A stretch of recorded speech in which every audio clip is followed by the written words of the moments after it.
Drunk Tank. It's the Drunk Tank. It's the greatest show in history.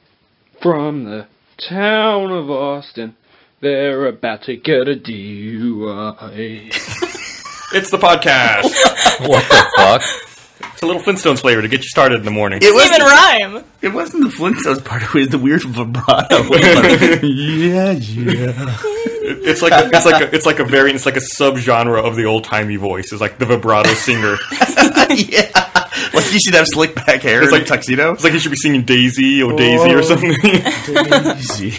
Daisy. So it's Gus, Bernie, Barbara, and Monty today. Woohoo. Do you know the story when you say Daisy? Do you know the story behind why they chose Daisy for 2001?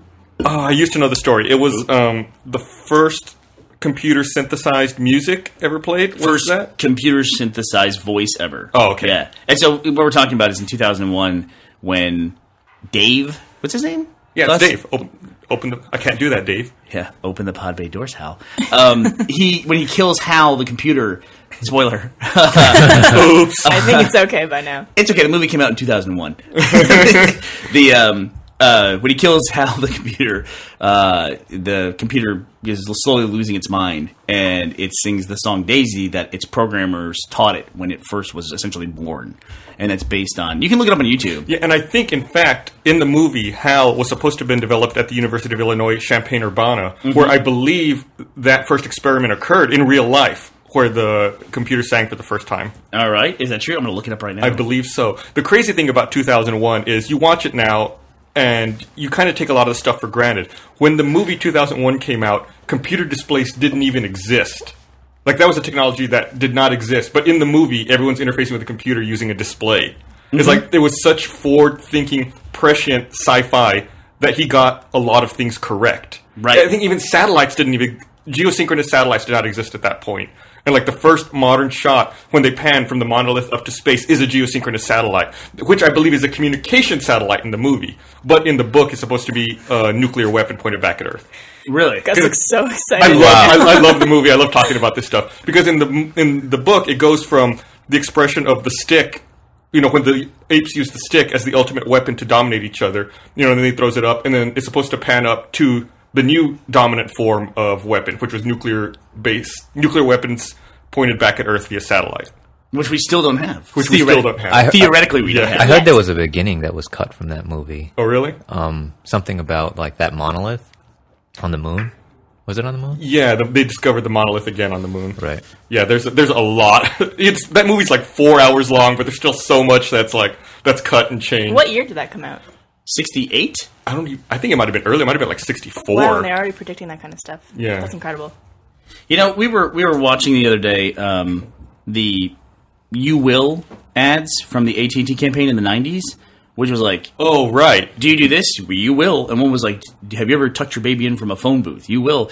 And it's pretty surprising how much stuff they got right. Like the guy on the beach with the tablet? Yeah, but it's like they don't have the context to say what it is. Like it's like you can still see it from a 1990s, early 90s context, which is they say about that guy, have you ever sent a fax from the beach? Yeah. And he writes on a tablet and it's a fax goes. It's like, because they didn't have the word email. So they said, they put it in terms of a fax. I knew what you were talking about because you talked about it last time. Last time when? On the podcast. Like last week? No. We talked about it like a year ago. About a year ago. Yeah. So. But we were just looking at it again. Do you think we've hit a technological plateau at all? It seems like we have, but then somehow they keep surprising us in different ways. But it's hard to imagine them going up from here. I feel like innovation really took off post-World War II during the Cold War and the space race. 2001 was 1968. Look at nice. Wow. That's later than I thought. Look at the brain on Bernie. I feel like there's a lot of advancement, but I feel like things have slowed down. Maybe like it's because in hindsight you look back at all those advances and you think it all happened very quickly, but it takes time. I think it changes. What the focus is changes. Like desktop computers were a very big deal for like 15 years, but now mobile devices are unbelievably amazing. I mean, if you look at that iPhone and what it is, it's incredible. It's beyond incredible. It is a Star Trek device that you have in your hand. I mean, you have a device that is a glass pane that you can interact with. I mean, it's just like we have it, so it's hard to appreciate it.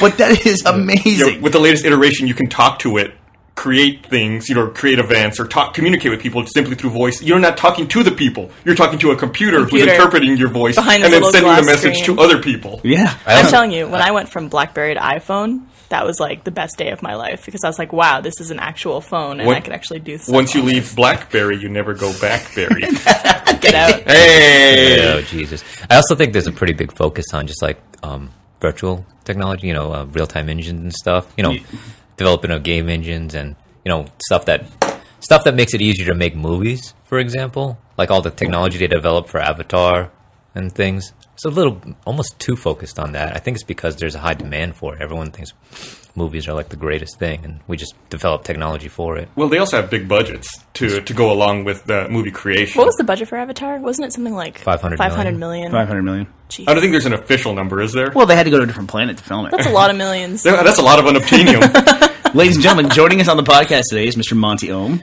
What's up? Hello, Monty Monty. Ohm. And Miss Barbara Dunkersnack. Duncan Snack. Bernie has a new nickname for me. It's Berbera Duncan Snack. Barbara Dunkersnack. Duncan Snack. Hey, all of us here are going to PAX. That's awesome. We are. We're all going to PAX East. PAX East. PAX East. Actually, do you go, Gus? Oh, We've so- been to every I'm PAX. Gus. Yeah. Every single PAX. I'm a member of the PPAC. PAX Attendance Club. Perfect PAX attendance club. So, are you? I was just talking with Brooke, and she's no longer a frag doll. So she was going to break her PPAC streak, but now she's going to PAX East as a As just an civilian. attendee? The civilian. I guess Attendee. As a norm. We can make PPAC shirts. we should. I wonder how many people have been to every single PAX, every Well, iteration. if you consider the first event was only, 3,000 people? Yeah, That's the number you start with, and then it whittles down very quickly from there. Boston had to take a lot of people out, right? Yeah, I'm sure it did. Oh, Who yeah. didn't make the trip over? All the civilians. I'm curious as to how many of the PPAC members are in the industry, exhibitors, or how many are like diehard. I'm sure there are PAX attendees who are. Let's do a PPAC dinner. Yeah, we'll figure that 3,000 out. people. We can be like, what's the thing in The Simpsons where they all have a key to the vault and they all die off? Are you talking about? Hellfish? Oh yeah, the hellfish, the fighting hellfish. We can be the PPAC Hellfish. I was thinking of the Stonecutters from The Simpsons. Do you Oh, remember? is that their That's secret the cult? Society. Yeah, Yeah. it's like the Masons. Man, you know what? That was a good episode. Simpsons is now what, 23 years? I think it's Yeah, 23. 22 or 23.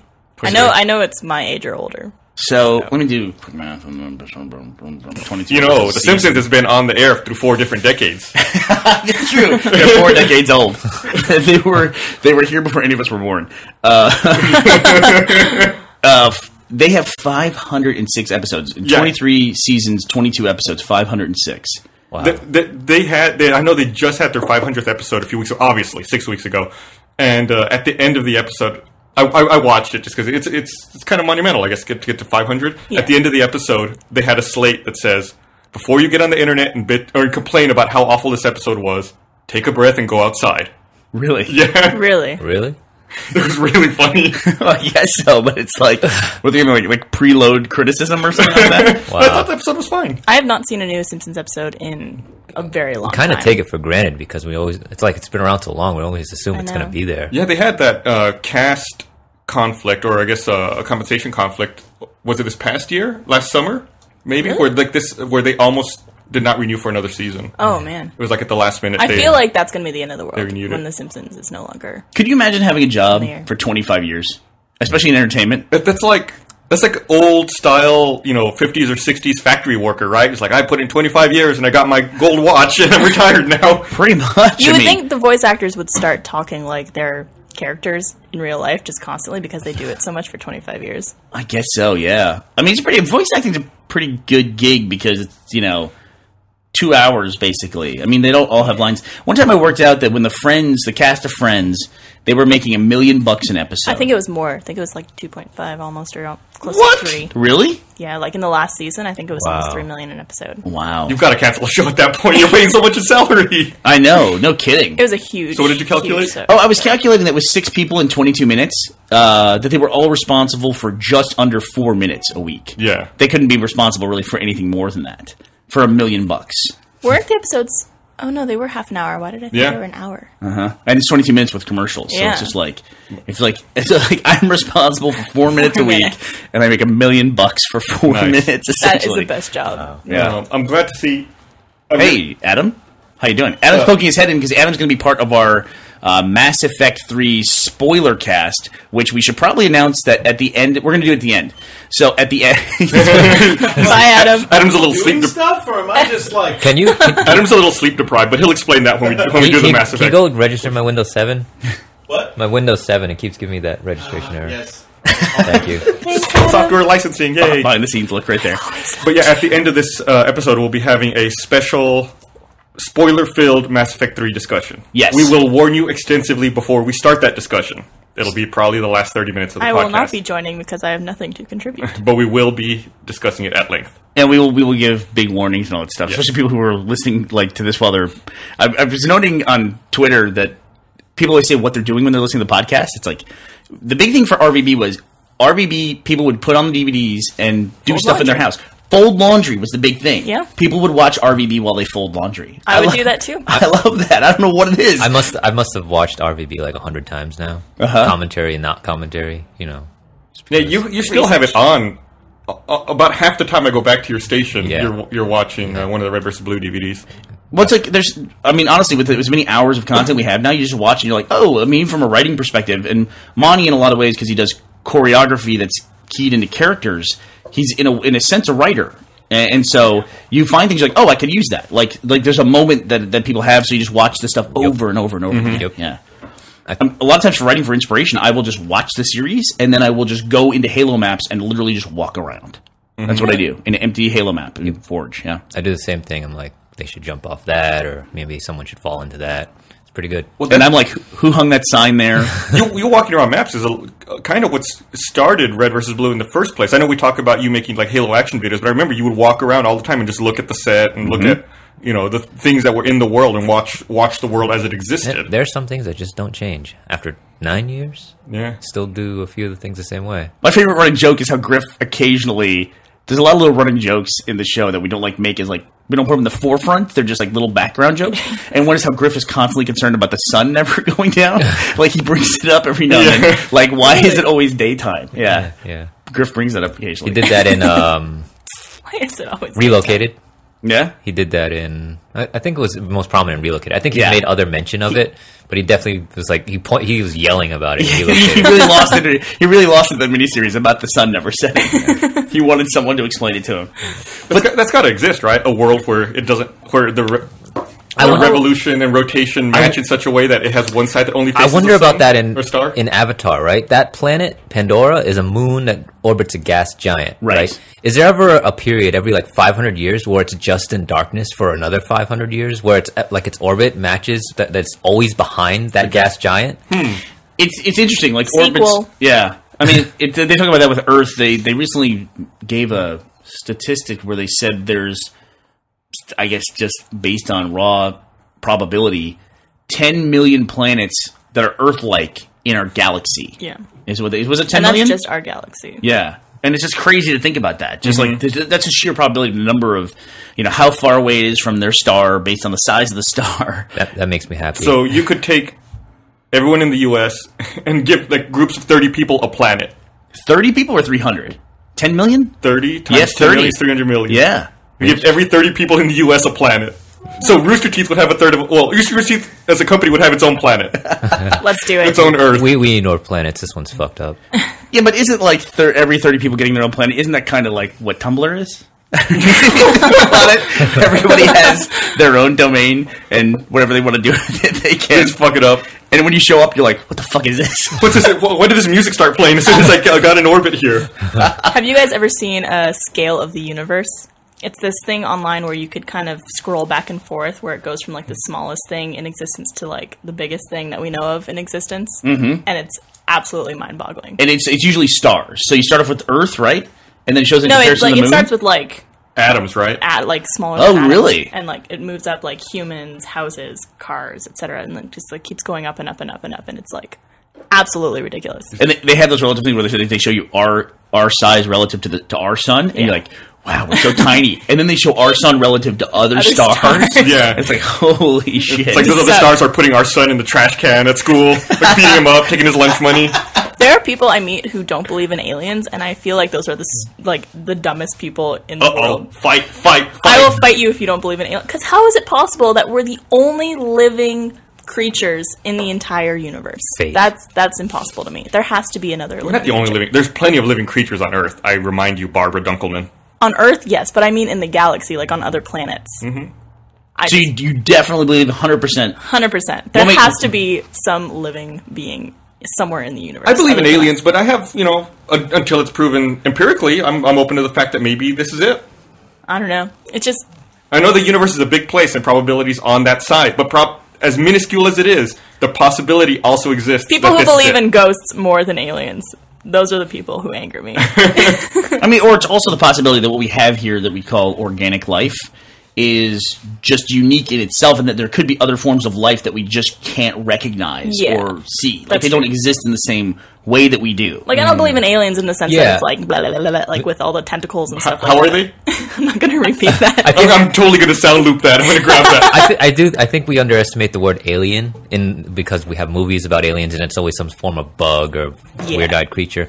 Like the word alien should mean that it's completely alien to us. We would do not recognize it.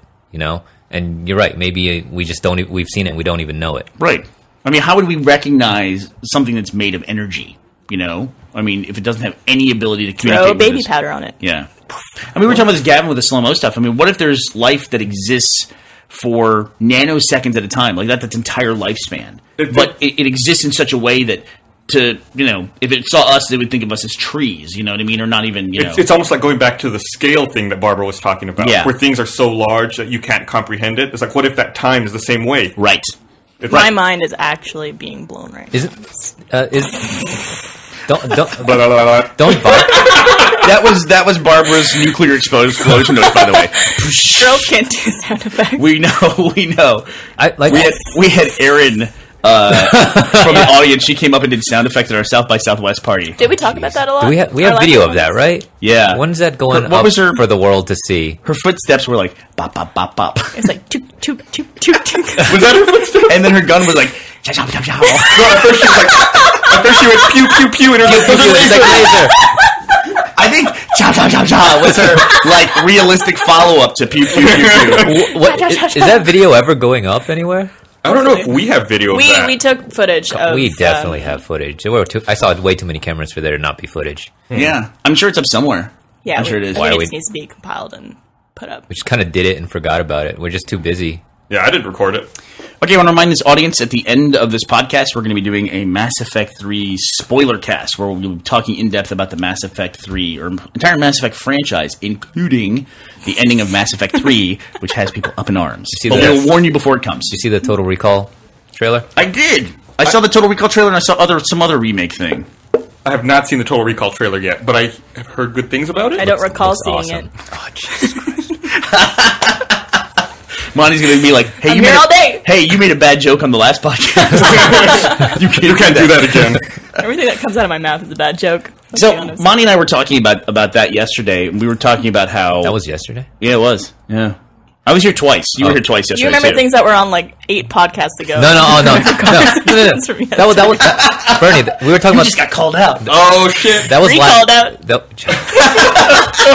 Bernie, we were talking last night. I just haven't gone to bed yet. Is that what it is? Yeah. Well, it's yesterday. Okay. For me. Okay. For the whole world. For normal people. For people who aren't on Amani's 36-cycle circadian rhythm or whatever you're on. Yeah. It's crazy.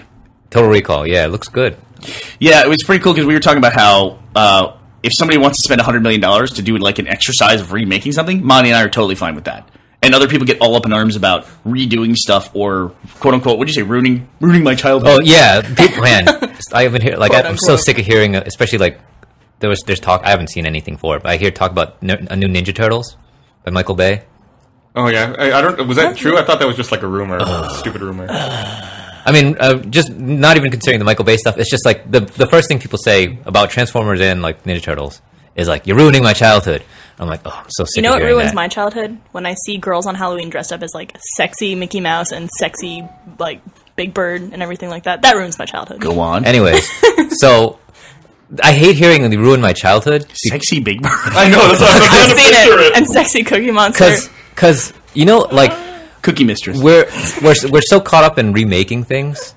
Like we don't very much establish new IPs very often. Yeah. Well, do you think Avatar was a new IP? Because you were saying I think so. I totally do. Because like what was that thing where we're running out of nostalgia, right? right.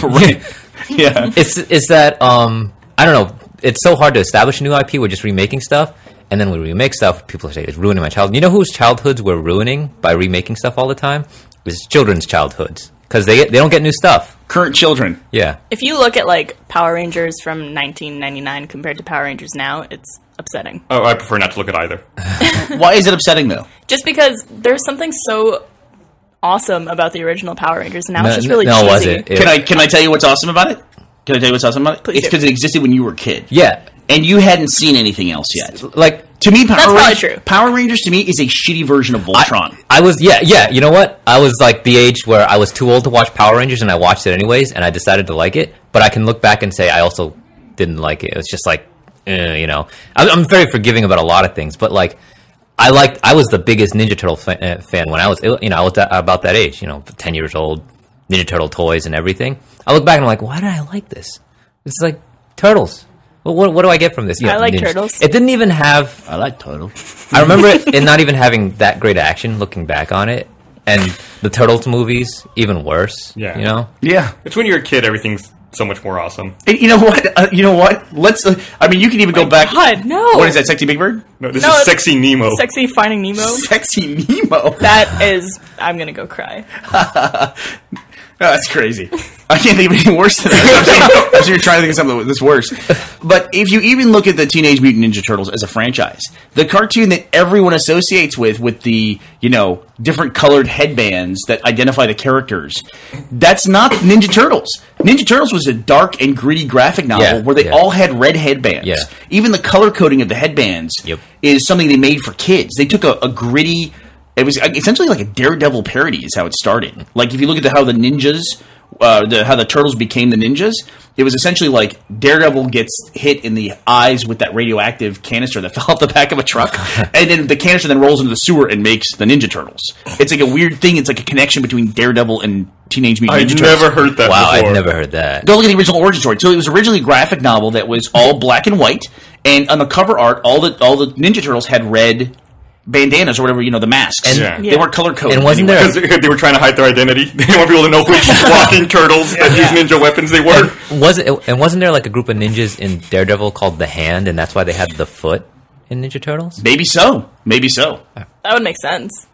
So the other thing too is that like the way you were supposed to differentiate between the turtles was by their weapons. Mm-hmm. So it was much more way more violent. I mean, the Yeah. kids think did they ever? They ate pizza. One guy has a fucking sword and he's never stabbed anybody. It's like, why have the sword? You even by accident, you feel like he would have stabbed one of his friends. Give him a kendo sword. You know what I mean? So he can at least hit people with the goddamn thing.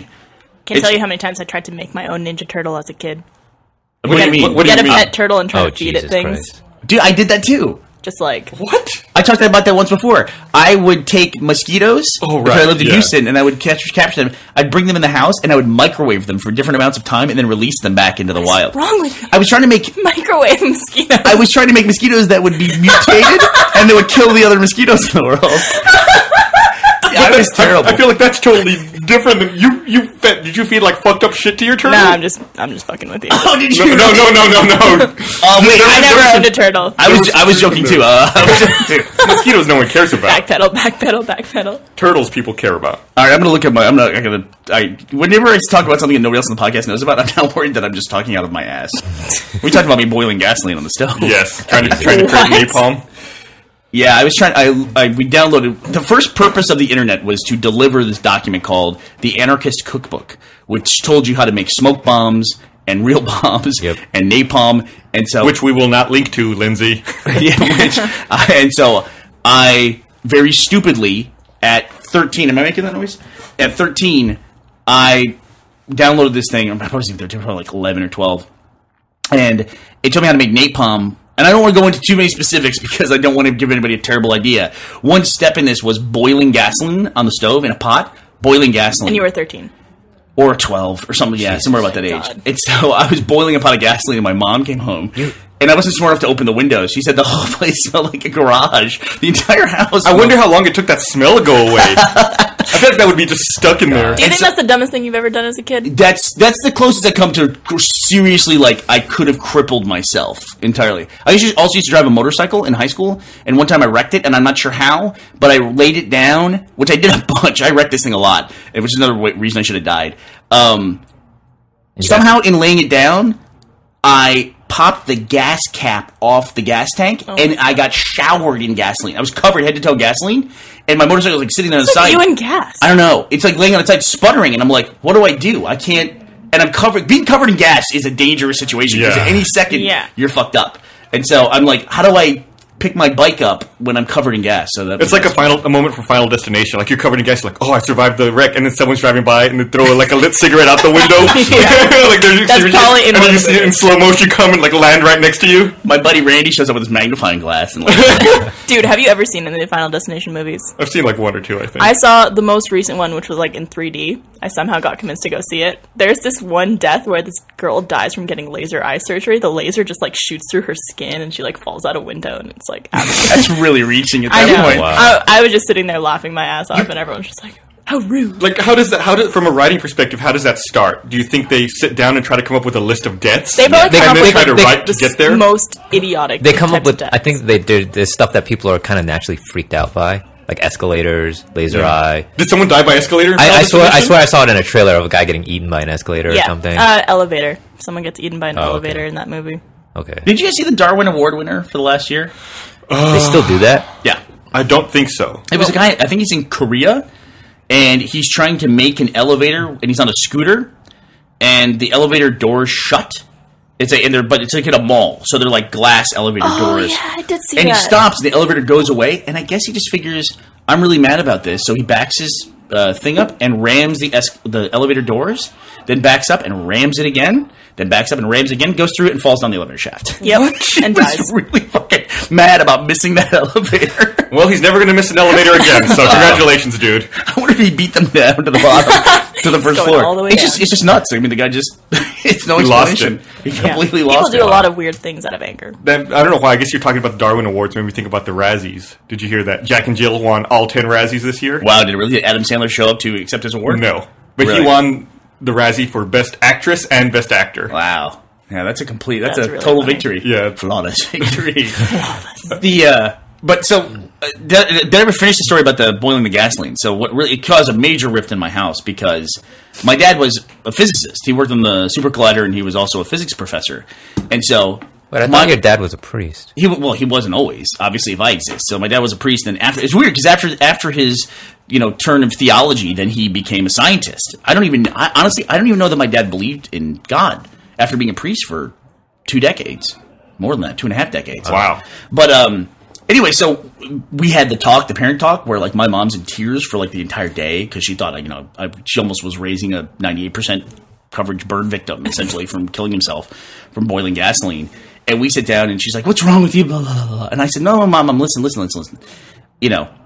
It's gasoline, so you can boil it, and it won't explode until it gets to an open flame." Of course, I'm an idiot because the house was filled with fumes. Any spark in the house would have killed me. Yeah. Because I'm a kid and I'm stupid. And I said, if it gets to an open flame, and we had an electric range in my house. We didn't have a gas range with fire, so we had an electric one. So I said, there was really not much danger. You can boil gasoline without it igniting, but once it gets to an open flame, that's what causes the ignition.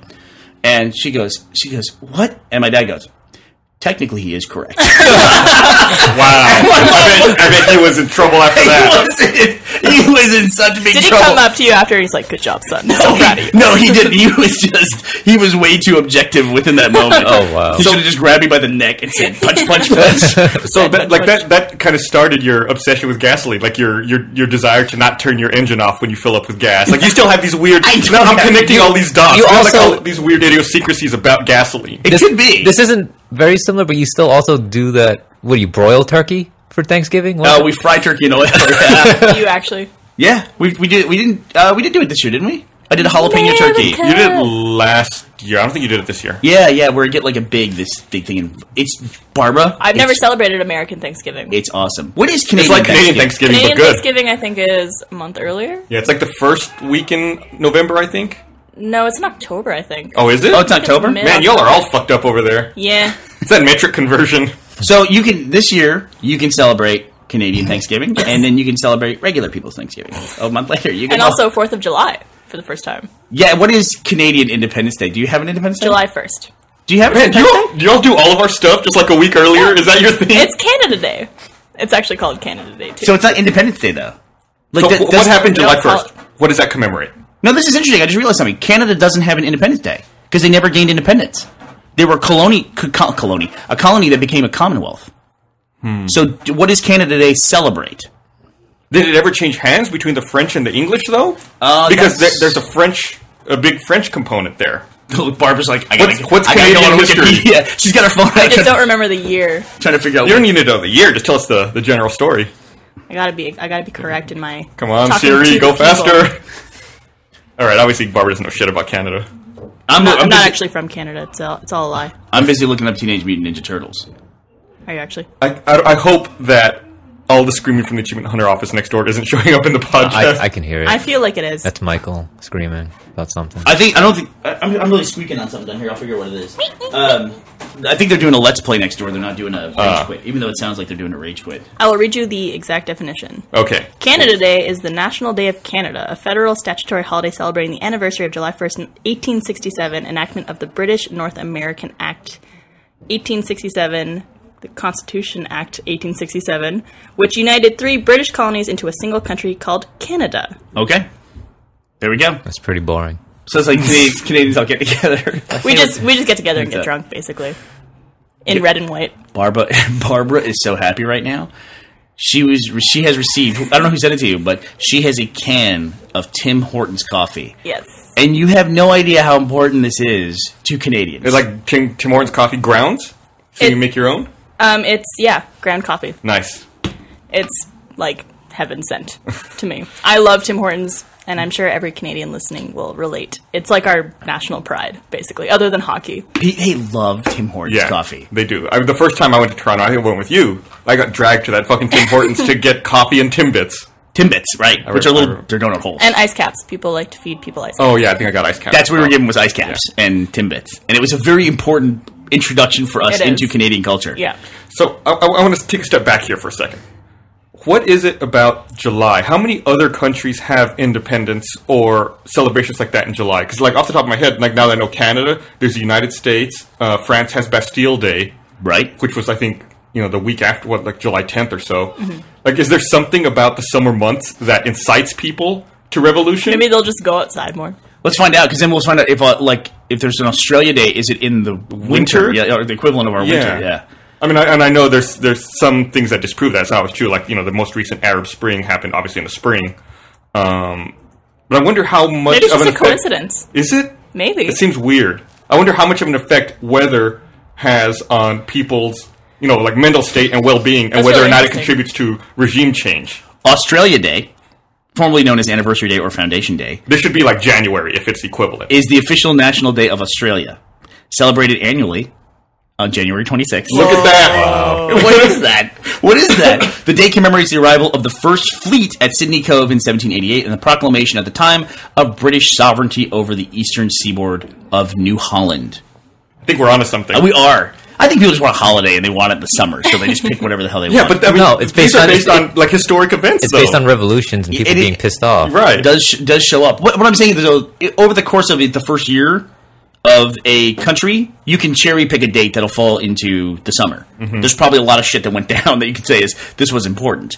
Ours is obviously a document was signed, and that's a big one. But we could very well declare, like they did, was the day that the Pilgrims landed on Plymouth Rock as being True. the first day. But I mean, ours is revolution. The day that. yeah, it is true. I mean, And I also, know. now think about it. Mexico, if you think about it, September 16th. It's at the end of summer, but it's still because that marks the end of the war, not the beginning. that's true. Yeah, it's really weird. It's weird. Maybe it's just hot summer months, man. People are upset. I can't imagine how stinky that Those Continental wars were- Congress, or like all those dudes in that room writing, Their wigs on and writing the their Declaration suits. of Independence. Yeah. Yeah. I think about that sometimes. I thought I was the only one who. I wonder sometimes how much the past stank. Like these dudes probably didn't shower every They're day probably either. used to it too. Yeah, but if you time travel, like that's something you don't think about. Imagine if you time travel back to like, oh, I'm going to How see the stupid Declaration of it is. Independence signing. You walk in there, you're like, what the fuck, people? Take some showers. I mean, I'm sure it was fucking rank. I don't know why I think about this a lot. It's like the first LAN party, basically. Great. They were all getting together and writing back then because they didn't have video games. Man, All I know Speaking is that, of which, we're going to PAX East. yes, Yeah. we should probably talk about that. Our panel is Friday at 1 p.m. in the main theater. Was it PAX East? we literally segued from sneaky smart people, No. smart guys To sneaky smart guys. to sneaky yeah, smart guys. yeah. And our booth is booth number 160. Yes. Oh, and we have yet to make an announcement about it, but there's an important thing about our booth that is part of our anniversary week. We haven't talked about the fact that we're 9 years old. 9 years old. Woo! What is that, third grade? That is third grade. Yeah. How that old is were you, correct. Barbara, when you joined? I was 15 15 years old when when you joined I the site. signed up on the website. I was 23, I think. I was 50. So Age backwards. I actually was telling Barbara that there was a couple times when I almost removed her account. Yep. Oh, really? Why? Yeah, because she was below our age Oh. limit at the time. I don't know if you had an age limit No, back then. I think it was nebulous. It used to be 13, I think, initially. It started at 16 and then went to 13. Oh, is that how it worked? Yeah. Like we followed like the rules of like common social media rules. Mm-hmm. Yeah. And there was a couple times. First, I almost removed her account because I thought it was fake. Yeah, because she put up a bunch Right. of pictures, pictures of and a all that girl stuff. on this website, which is very unusual. Yeah, and she was suddenly like everybody's friend all of a sudden. And we've had one or two fake accounts like that. No. One or two. Yes, it has happened. 1 or 2,000. Anyway, so as part of PAX East, we're going to be doing something cool at our booth that ties in very closely to the podcast. And it's an announcement about some stuff that we're working on that ties into the beta and some other stuff We we've been couldn't mentioning. possibly be more vague. So enjoy. Yeah. But it is related to the podcast. It's Yes. coming soon. This is something that we've been working towards and working on for months now. People are going to hear this on Wednesday, and we're going to talk about it on either Thursday or Friday this week because Barbara's in charge of the schedule of when the announcements are. Yes. On the front page, and so it'll be either Thursday or Friday. Yeah. What is it?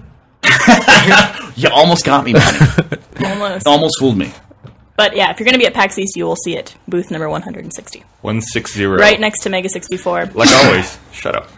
You know what? That reminds me because you say "shut up" when people sneeze. Yeah.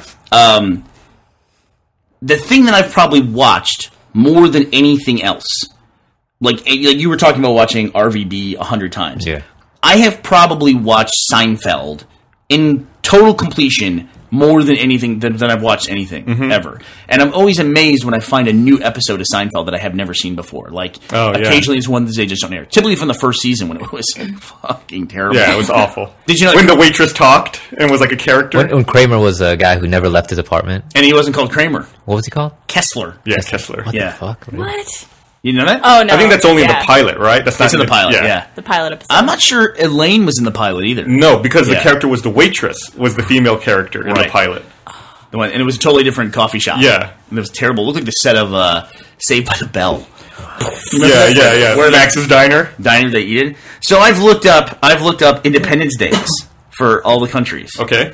And I'm just going to read off dates. Afghanistan is August 19th, summer. Angola, It's always summer. in Algeria is July 5th. That's really interesting. Antigua, this is breaking the trend. That's near the What- equator, though. It's November 1st. Bernie, are you going to go down this alphabetically? I'm not. I'm just looking at dates. July 5th is Cape Verde. Where the fuck is Cape Verde? That's They won their independence from Portugal. How hard could that be? Let's be honest. It's like a breakup. it depends on what year it happened. There were certain centuries where Portugal was a fucking badass. How does Cape Verde declare independence from Portugal? It's just like basically you unfriend them on Okay, Facebook. so- That's yeah. it. It's like, all right, peace out. Look, Spain is my friend. Don't talk to them. Make them choose sides. So, when you mentioned Algeria, it made me think about this. What? This has blew my mind. Cuba's Independence Day is May 20th. Cuba declared independence from what country? What? I don't know. The United States. I guess we had Batista in power? So, Cuba was a United States It territory. wasn't a territory. I thought we were just propping up Batista, as was the style at the time. Cuba independence from the United States in 1992. This is according to Wikipedia, so this could be written by Someone could have just added that right now. Yeah, that's true. While listening to the podcast, While listening to us record it. look, the Philippines declared independence from Philip. That bastard. So I did that. Have you ever heard of that 23andMe thing? No, It's a service. It's a website where you pay them, and then they send you a little vial. You spit into it, and then they sequence your DNA, okay, and then What? they give you information about yourself. and it's called 23andMe. for 23 chromosomes, Gotcha. or 23 chromosome pairs. And so I did it. They sent me the tube. I spit into it, and then they tell you where your ancestry comes from, what diseases you're at risk for, what diseases you're not at risk for, and what kinds of drug interactions you'll have with various pharmaceuticals. Get out of here. Wow. How much does this really cost? interesting. It's like $99 for the test, but then you have to sign up for a 1-year subscription. So total, it's about $200. Why do you have that's to sign not up for a so bad. subscription? What are they? In Because case they continue to do research and send case you new your information. genes change. It's just a way for them to give you to milk more money out of it. Yeah, basically. 23andMe. I Wow. see this here. But it's really fascinating. So I found out that my paternal lineage from my father is from North Africa, Really? Morocco and Algeria. No wonder you don't look like Yeah. very Mexican. So I guess they said they're I could see Moroccan very in- specifically from the Berbers. They're known for their carpet. So I thought it was really fucking fascinating. Back. You should check it out. I should do that because actually, my parents are adopted, so we don't really know where they're from. My mom's adopted. If Yeah. if you're female, it kind of sucks because you don't have a Y chromosome, so you can't really trace your paternal lineage. But if you're a dude, it rocks. Awesome. So you should check it out. I'm gonna go. After this, I'll show you the breakdown and everything. Did you know that calico cats are patterned that way because they're all female because the color gene is on the X chromosome and it has to choose which one to randomly to express? Like one becomes dominant and one becomes Wait. recessive, essentially. Calico, the orange ones or the? No, they're the spotted ones. The white Spotted, ones with okay. the gray or the brown and the black spots. gotcha. So this is my when I was a pre-med student. This is something I learned about. So all calico cats are female, and so if the X chromosomes, so they have the double chromosomes the same. The just randomly has to choose which one to express, and so that's why they end up with the pattern that they have. So I also learned that all white cats are deaf. I think that's right. What? Deaf? Most white cats are deaf. weird. I'm gonna look that up, make sure it's not urban legend though. Okay. How does that even work? Well, it might. I don't know. I'm not even going to try to explain it. That is crazy. Oh, I typed out white cats are dead, and I got a really horrible. Deaf white cats. Deaf, odd-eyed white cats. Deaf white cats are domestic cats with a pure white coat. Some white coats suffer from congenital deafness caused by degeneration of the inner ear. Condition associated with white cats with blue irises. Wow. This is really weird. So there's a lot of cats that have heterochromia in the eyes, where one eye is green and one eye is blue. Mm-hmm. The ear on the blue side is deaf. Really? So is this a problem associated with blue-eyed cats? Well, I guess white blue-eyed cats are deaf. I have something to tell you. I'm deaf on both ears. What? What? This condition is associated with blue irises. In white cats with mixed-colored eyes, it has been found that deafness is more likely to affect the ear on the blue-eyed side. That is so weird. Look how derpy that cat looks. That's a derpy-looking cat. Man, I saw a video not too long ago where they found this kid in China. I think he has cat eyes. Oh, yeah. Like where the people kind of goes like. No, No. like he can see in the dark. He can see in total darkness, What the? like a cat. It's crazy, It's and, like- and his eyes are reflective. He has pure night vision. How did that even happen? It's like what Bernie used to say, that if there's going to be a superhero, Right. it's going to come from like China or India. It's got to, probability-wise. 1/3 of the population lives next door to each other Yeah. in two different countries. If we have a genetic mutation, it's coming out of one of those countries. Mark your words. Now, you said they're reflective. I read the same story.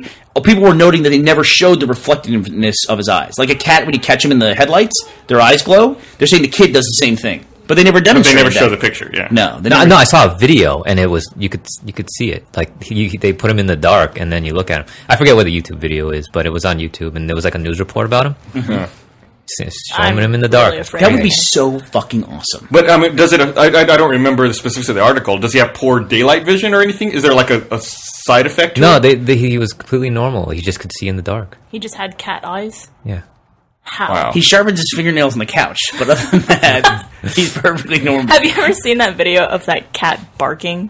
Yeah. And then when it realizes the camera's there, it starts meowing. That's probably one of the best videos.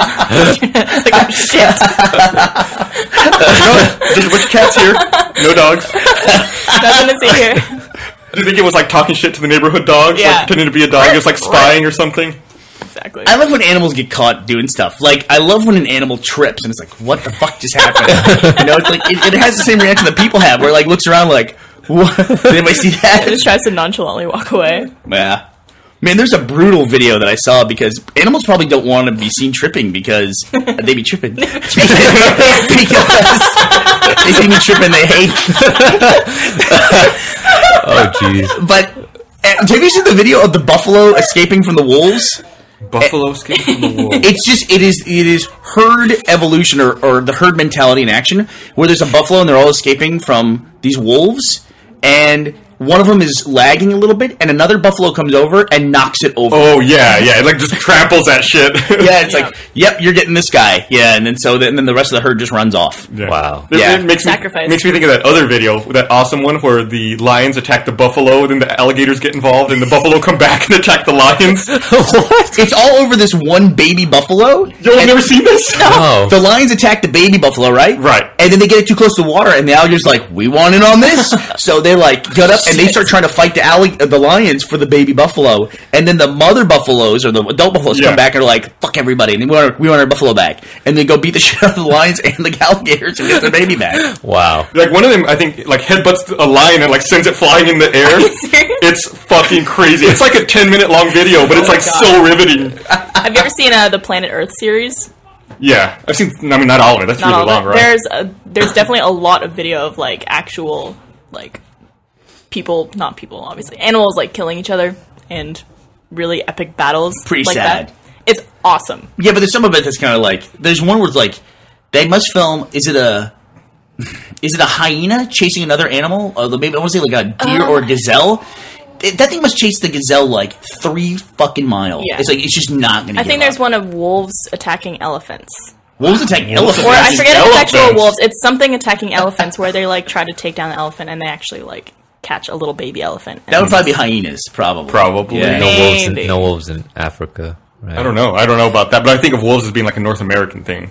Maybe it was hyenas. I don't know. It was something. If you had to encounter one animal in the wild, what would be the one animal that you wouldn't want to? Let's keep it on land. Let's keep it on land. There's a lot. I have to pick one. What's the worst one? My big fear, and I don't know why. I'm always afraid of wild cats, like mountain lions. I would say tiger. Like if you ran into like a tiger, jaguar Yeah. or something. or tigers. Yeah, Tiger. dude, Monty, I saw an animal online, a picture of an animal that you would love. What? It's basically half leopard, half black panther, and Wow. it's like the leopard spots like fade Wait, into but black. isn't a Whoa. panther just a leopard that's covered entirely in spots? Is that what it is? no, I think they're distinct. I think there's more differences. But they're both. I mean, they're both so similar. They're both cats, big cats. What about you? What's your most feared animal? I probably Tigers are fucking fast. They can jump like 20 feet in the air. Yeah. I probably would not. You know, I could fight any animal kind of Right. thing. That's because I feel like I'm smarter than any animal. I would not want to fight probably a pack of chimps, or I would not. Ooh, that's a good one. Pack of Or chickens. individually, I would not want to fight a silverback gorilla. Yeah. I would avoid that if I could. Oh, Jesus, yeah. That's a good one too. Yeah, because it's smart and it's got basically the same maneuvers that I do. I would not want to fight But way piranhas. stronger. Oh yeah, and way meaner. Like Yeah. yeah, and Piranhas. Piranhas. We said keep it on land. Yeah, but I just had to bring that up because piranhas are fucking creepy as hell. I don't know if I'd rather be in the water with a shark or a whale. Have you guys ever been bitten by a dog? Like, just, Yeah, I think been by dog. I'm sure as a kid I must have. Dogs don't scare me at all. I don't give a shit about dogs. like even like Rottweilers? No, I'm not scared of a dog. I remember I had to wrestle a Rottweiler away once. You did? You actually? Yeah, I think it bit me on the arm. I was really small, but it sucked because then you have to get disinfected Yeah. and stuff. And I think people have always misinterpreted my comment here that I've made about fighting animals. Is that I'm not saying I could. Someone misinterpreted your comment on a podcast. Go figure. I'm not saying a lot of times I could. I beat remember the one animal, time- or I could oh. not be hurt by the animal. I'm saying I could survive. Like Okay. I could keep the animal from I killing did me. one time. I think I must have been like 11. I smacked a dog with my skateboard. Why did you do that? Was chasing me. Oh. You were being attacked. I meant just like You fun. changed that story to I defended myself with Yeah. my skateboard as Okay. opposed to like smacking. I was being mauled by a dog Yeah. and fought it off with my skateboard. I'm trying to find this this animal for you that I saw. So what's a land animal? Barbara, not counting piranhas, you would not That I want to would- fight. What's your most feared land animal? Most feared land animal. Because we're going to get one in a cage and put it by your desk. Okay. I'd probably have to agree with you guys. Some sort of giant cat, like a. Actually, after Bernie said like gorillas, that's pretty scary too. Remember, like there are some pretty. But I horrible- feel like... wow, that's cool. That's really cool looking, isn't The it? problem with a cat, though, versus a gorilla, the like reason a I say gradient cat panther. is you could be getting stalked for a long time and not know it. A gorilla, you generally know if it's there and where it's coming from. A tiger will, or a cat will wait, Sneak up on you. and pounce. you wouldn't even know. I also wouldn't want, in the same sense, I would not want to be like in the Amazon and have like a giant python drop on me. Oh, that would suck balls pretty bad. Yeah. That would be pretty bad. So what is like last time we talked about like what's your crazy dream of like what's the thing that you like if you have completed everything else in life you'll do this? What is like your most irrational fear? Like you're worried could happen to you? I've learned not to discuss my fears at Really? this office. What is it? So, I don't know. I feel like someone's going to sabatage me if I say anything. I think Gus's fear is sabotage. What is your deal? I'm afraid of tigers, and I'm pretty confident that you all cannot get a tiger, so I feel safe saying that. You get a tiger. I think Time I'm to gonna order a tiger. write a short with a tiger. My most irrational fear? I don't know if I really have one. But on Halloween, sexy tigers. That's fun. Sexy. Yes. Sexy Tigger. Sexy Nemo. Were you scared of like Tigra Sexy on the Nemo. Thundercats? No, that's totally different. Or was it Tigra? Wait. No, it's Chitara. Chitara. What's Tigra was a Avenger in Marvel Comics. What was the name of the guy with the Lion-O? No, Lion-O. This is Tiger guy. He had the bolo whip. Not Panthro. It's the other guy. Panthro, Chitara, Lion-O, and Him. Yeah. I didn't watch much Thundercats. I didn't watch as a kid. fuck is the other guy? That was interesting. Michael was walking around here today with a Thundercat shirt on. I thought that was Yeah. pretty interesting. Michael has a We lot need of to great come shirts. up with new stuff. So- God damn it. Yeah. Seriously. You know, there's a is it a CG or a live action Thundercats clip for something they made and it's CG, I online? think. Yeah. Yeah. It's like hyper realistic Thundercats and Yeah. it just looks weird. I think it was from a canceled project, right? It was something that was going to be worked on and then got canned, and the animator who worked on it put it out as a demo reel. Yeah, and I never heard of that growing up. And I think like as a kid I'd be like, wow, you know, I was so into Thundercats, like that would be a big deal. Wait, people can do that? Like can projects? No, it got taken down. Like he was not supposed to. I put thought that. so because Yeah. there's stuff I can't post Yeah. from stuff I've worked on. I saw something the other day that blew my mind. And I want to get back to your fear in a second here, Barbara. I want to hear this. Beep, beep. But somebody posted, I never knew this existed. Did you read The Far Side? Gary Larson's The Far Yeah, Side? of course. Did you know there was 2 TV specials made, fully animated, hour-long TV specials by him? No. That were Far Side TV specials? No. I never Was that heard the of one that. with the penguin? What They year? have a lot of different... What year? 1998! 98? Yeah. And they're online, and you can watch the Far Side TV special. What? I never heard of it. I never heard of it. Wait. Was there a penguin in that? Yeah, there was one with penguins. Was he well, the one? Wasn't there a Christmas one with him? Where he- What? Far Side So confused right now. Television. You blew my mind. Podcast listeners who have no idea what this is, I'm there with you. Tales from the Far Side, 1994. So I was a little bit wrong, but still 94. I mean, that's When you said that, that sounds a little more familiar. But no, there's no way I saw that. I would remember that. yeah. You watch it, and it's the Far Side. It's an animated version of the Far Side Wow. cartoon, which probably How do you take one panel and make 22 minutes out of it? I don't know. You know, it's really weird too. Calvin and Hobbes gets a ton of credit of being like the penultimate comic strip. Love Calvin. The Far Side was tremendous. I mean, it was a one-panel comic, and they were all fucking winners. It was a brilliant, absurd cartoon, I loved both of those Yeah. comics growing up. and they both ended about the same time. Yeah, within a year or two of each other. Yeah, I hate those stickers I see of Calvin peeing on shit. It's like, I know. why do people make that? Yeah. The guy who made Calvin and Hobbes really hates him. Yeah. Because he never licensed it in any way. Really? If you ever see a Calvin and Hobbes product, it's bootleg. He never licensed Calvin and Hobbes to anybody. T-shirts, like if you see a T-shirt for sale in the mall, he never licensed that. Only books. That's it. Wow, That's it. that sucks. I had a girlfriend in college. She actually made a Hobbes that was like a ragdoll Hobbes, but then you could turn it inside out, and it was the like live Hobbes, like the, that's the cool. fuzzy hair. Yeah. That's really cool. And I thought, man, this would be an awesome fucking product. Yeah, that's really cool. Yeah, so it's smooth on one side, like the doll in the thing, and then you could flip it and it turns into like the teddy bear, like live Hobbes. You know, it was still teddy bear, Wow. obviously. It didn't come to life. Just to be Yeah, clear. Hobbs. Well, that's awesome. Did you guys see the trailer? Speaking of that, did you see the trailer for Seth MacFarlane's movie Ted? No. No. Oh wait, No. maybe. I caught the last 3 seconds of it in the Achievement Hunter office. Oh, did you really? Yeah, that's it. Pretty. Is this an animated movie? No, it's sort of. It kind of sort of. So it's got an animated character in it, but it's a Mark Wahlberg live action movie. And as a kid, he had a wish, and he wished that his teddy bear would come to life, and now he has to live with his teddy bear for the rest of his life as like this. It's like his buddy, and it's kind of like his loser friend that like just lives with him. Oh, wow. Teddy bear. It's his teddy bear. That sounds like a funny concept. Yeah, it's a pretty funny concept, you know. And so, you know, he wasted his wish, but it's not really like the trailer doesn't really discuss that too much. It's all just like this guy who lives with a teddy bear. Everybody just kind of accepts it. And Like, the teddy bear's been there through like college, puberty. Totally cool. Wow. Like the girlfriend's like, "Hey, can you get Ted to move out?" Like she doesn't like him, so it's like coming between him and his lifelong friend, you know, and like the struggles of that. Yeah. And his friend is just like, That sounds funny. It is. It does. It is. And Seth MacFarlane plays Ted, the teddy bear, but it could be like it's like basically like a Seth Rogen type character. Where he's So like does he smoking sound hot like on the Brian, or couch. does he sound like Stewie? He sounds like Stewie a little bit. Okay. Yeah. So who plays the guy? Mark Wahlberg. Mark Wahlberg. Mark Wahlberg. And then his girlfriend is Mila Kunis. Oh, nice. I'll watch that movie. I watched that movie too. I like Mila Kunis.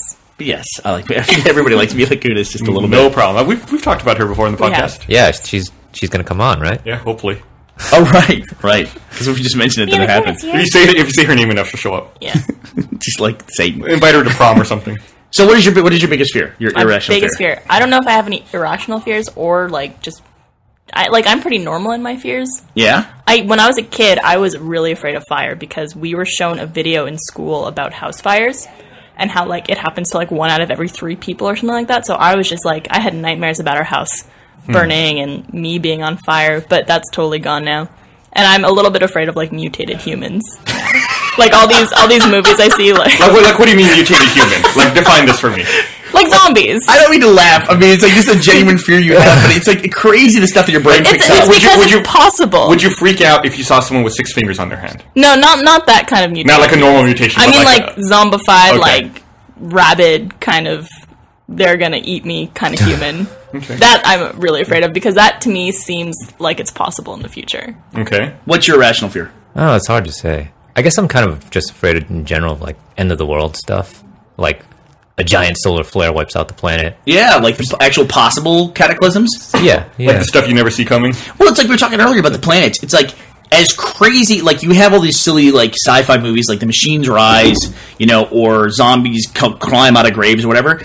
Theoretically, it is on the scale of probability. It Right. could happen. The aliens could show up, and tomorrow we're at war fighting aliens, and the world is entirely different. And then the day after that, we're all dead. I guess I kind of like Pretty much. think I'm afraid It is of. with some kind of neuron ray, and I mean, we all just like get paralyzed, right, Yeah. and starve to death. Yeah, so I guess you could say I'm afraid of the future.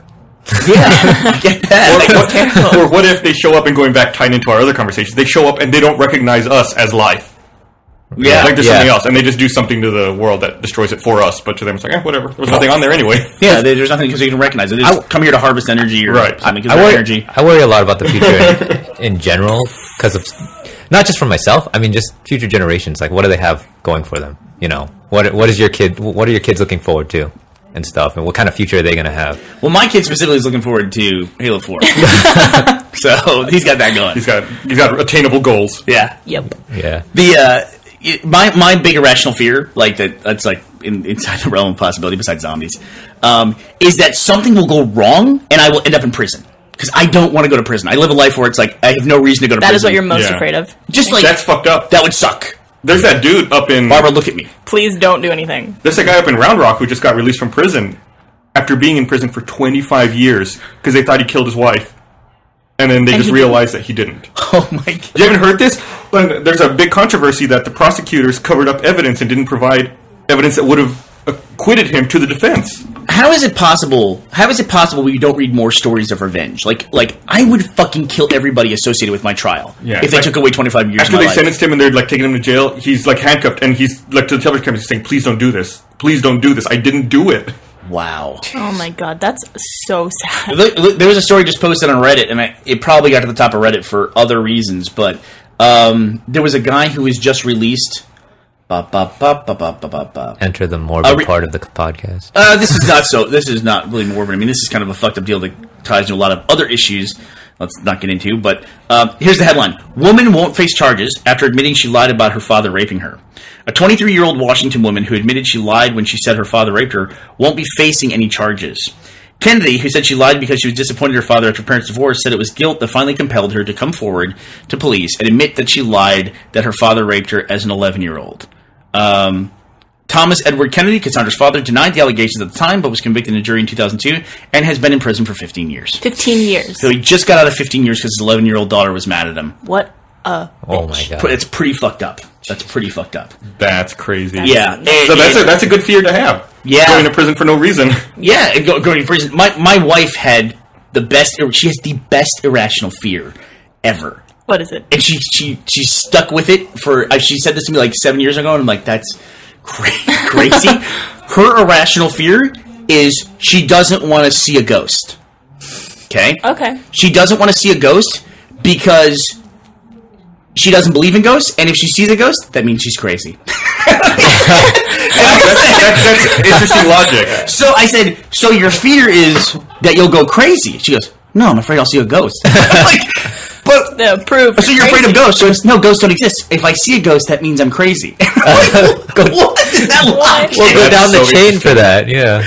It's like, why not be afraid you're going to see a walking shark? Because that means you're crazy. It might just be Jabberwocky. But if Or she's Jabberjaw, sorry. She is deathly afraid of ghosts, of seeing a ghost, because that means she's crazy. Okay. I, Your wife also thought that all male dogs should wear pants. She does still think that.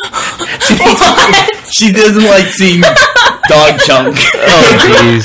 So she thinks all male dogs should have to wear What about like a pants. banana hammock? I don't know. Oh. Did that influence your new dog choice, being a girl?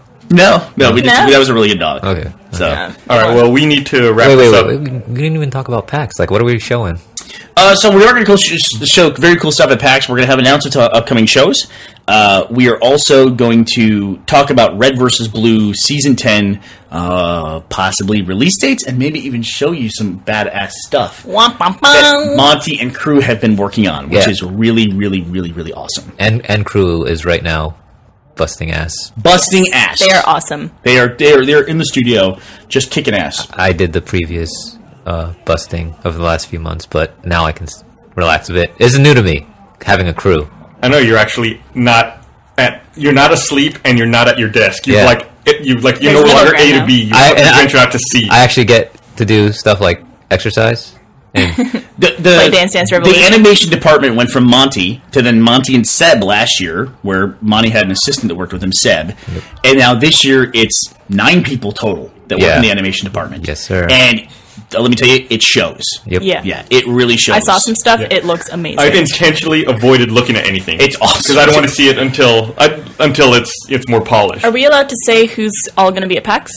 Sure, why not? I couldn't tell you off the top of my head. I It's think a I lot can- of fucking it's, people. It's going to be Us four, We had Gus, Bernie, me, Monty, Carrie, Carrie, Gavin. Matt, Gavin, Kathleen. Michael's going, but not as a work, not as an employee. Not as an employee. Michael and and- Lindsay will be there walking around. I believe Brian will be there. Brian as well. will be there. Well, not a lot of people have met Brian. Brian Beam. Yes, he is our art director. So if Graphic you designer. want to see Graphic the designer. ensemble of Rooster Teeth, or half of what it is currently, And if you want to see something very cool related to the podcast, it will be at PAX. as although well. people can't get passes apparently this late because it's this weekend, and Yeah, it'll well, probably it's sold still out. Sunday I think they sold out. I think they sold out. I know they announced the last of their Friday passes last week, and I think those are gone now.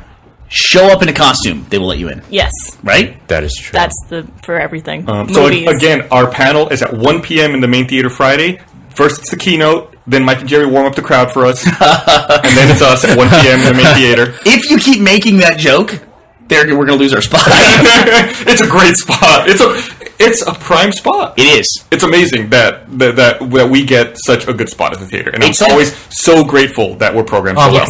It's like being a major league closer, basically. Yeah. You know, it's awesome. You get to come in and, like, after, Gabe and Tycho and the keynote have, like, basically won the game, and, like, we're just here to make sure it doesn't completely fuck up. Yeah. We got to throw, like, 8 pitches, that's it, and we're Yeah. off. But we have some very, very, very cool stuff to show. Same place as last year, the new Heinz Center in Boston. I think so. Yes, yes. BCEC, Oh, I'm I looking believe. for Our panel is, once again, Friday. What time? 1 p.m. main theater. Remember that Friday, 1 p.m., so it's early on Friday. So if you Yeah. want to if you want to get in and see what we're showing, the RVB stuff, that's where we're going to be showing it, is at our panel. We are so going to eat lobster when we get there. And come buy stuff And from our booth. then we're going to eat lobster. Monty had the best, like, where are we going for lunch? We're going to eat lobster, apparently.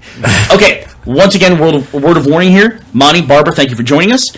Gus and I are about to start a Mass Effect spoiler cast, where we will be talking about the Mass Effect franchise, including the ending of the most recent game. I will be listening to that. So don't listen if you're not interested. And joining us on that will be someone associated with Red vs. Blue as well. One of our new writers, Eddie Rivas. And he'll be joining us via Skype to talk about it as well. And Before also, we go. We'll bring Adam in as well. Okay, we will tell you before we start. Barbara, one more thing? What you Yes, got? I have 2 more things to announce. One, we are having a sale in our store, 10% off. It lasts until April 7th. Enter the code SALEiversary, and you will receive 10% off everything. I Yay! came up with that code. That is horrible. true. Who can spell sale-iversary? It was on purpose. It was on purpose. I was like, yeah. let me make up a word that's hard to spell. And we have tons of new merchandise for you to choose from, including the Caboose hat, which is brand new. And it looks awesome. Gavin is modeling it, and he looks fantastic, He looks great in a hat. as usual. And also, we're having a community contest, 2 of them, that will be posted on our website today, so you'll see it.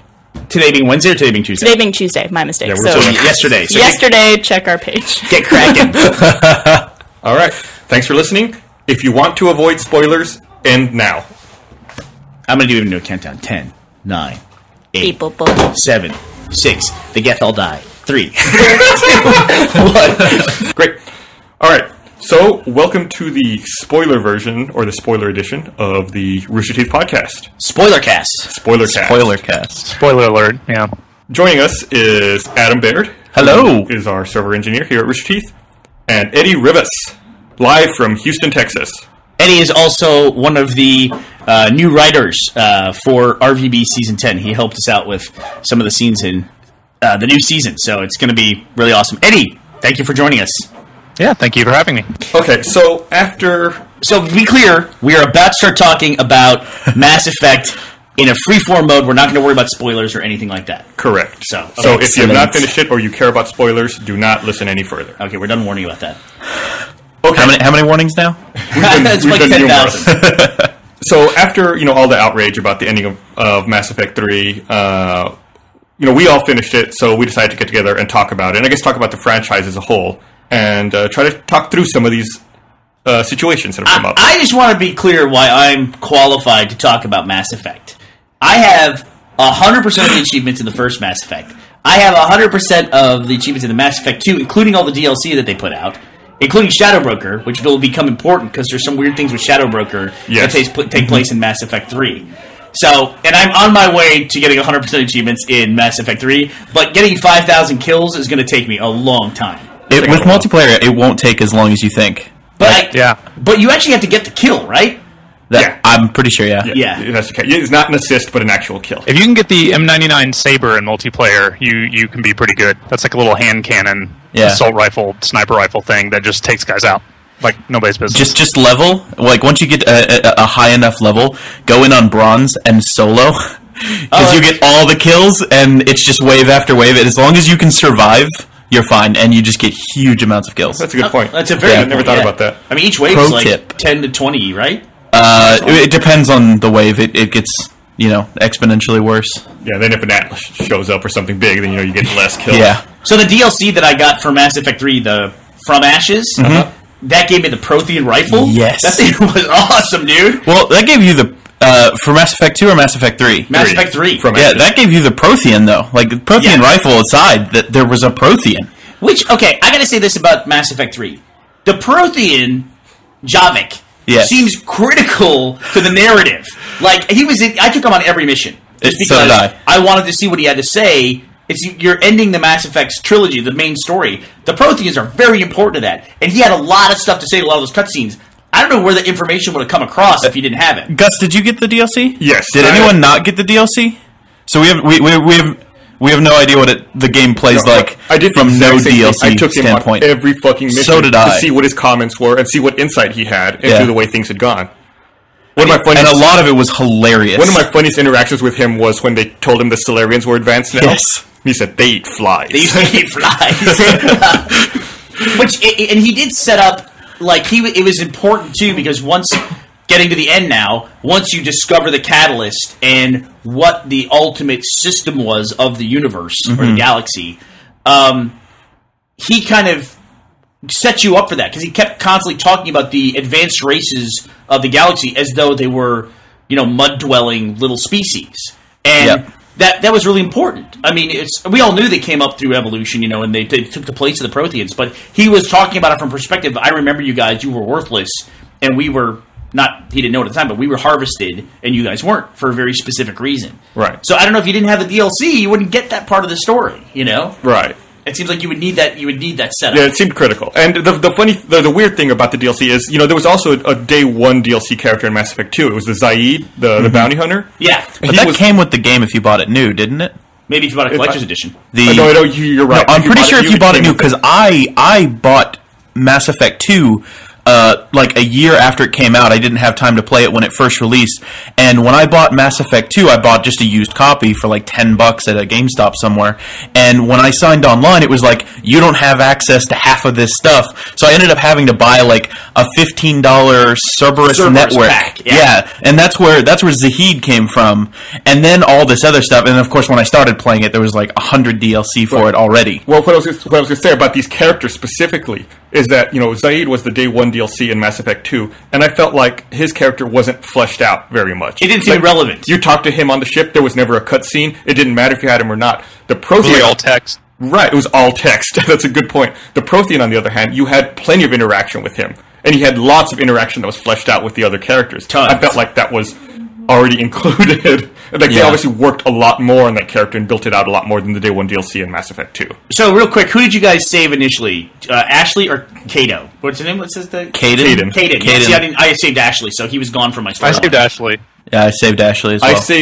I had playthroughs with both. On the playthrough, I played Mass Effect 3 most recently. I saved Ashley. Okay, good. Like, it doesn't even enter, like, my realm of, like, possibility that Kaden can even be alive in Mass Effect 3. I'm not aware of anyone who actually saved him. It was the option of, like, boobs or just a dude, and it's like, no, one's gonna win. Well, my kid plays Mass Effect, and he avoids the romance options that you would not believe. In fact, when it came down to saving Tali or the Geth, he's like, she might want a romance. I'm like, is that really going to be your decision whether or not you destroy a race of sentient machines? He loved the Geth. He loved them. Like, he would build Lego Geth.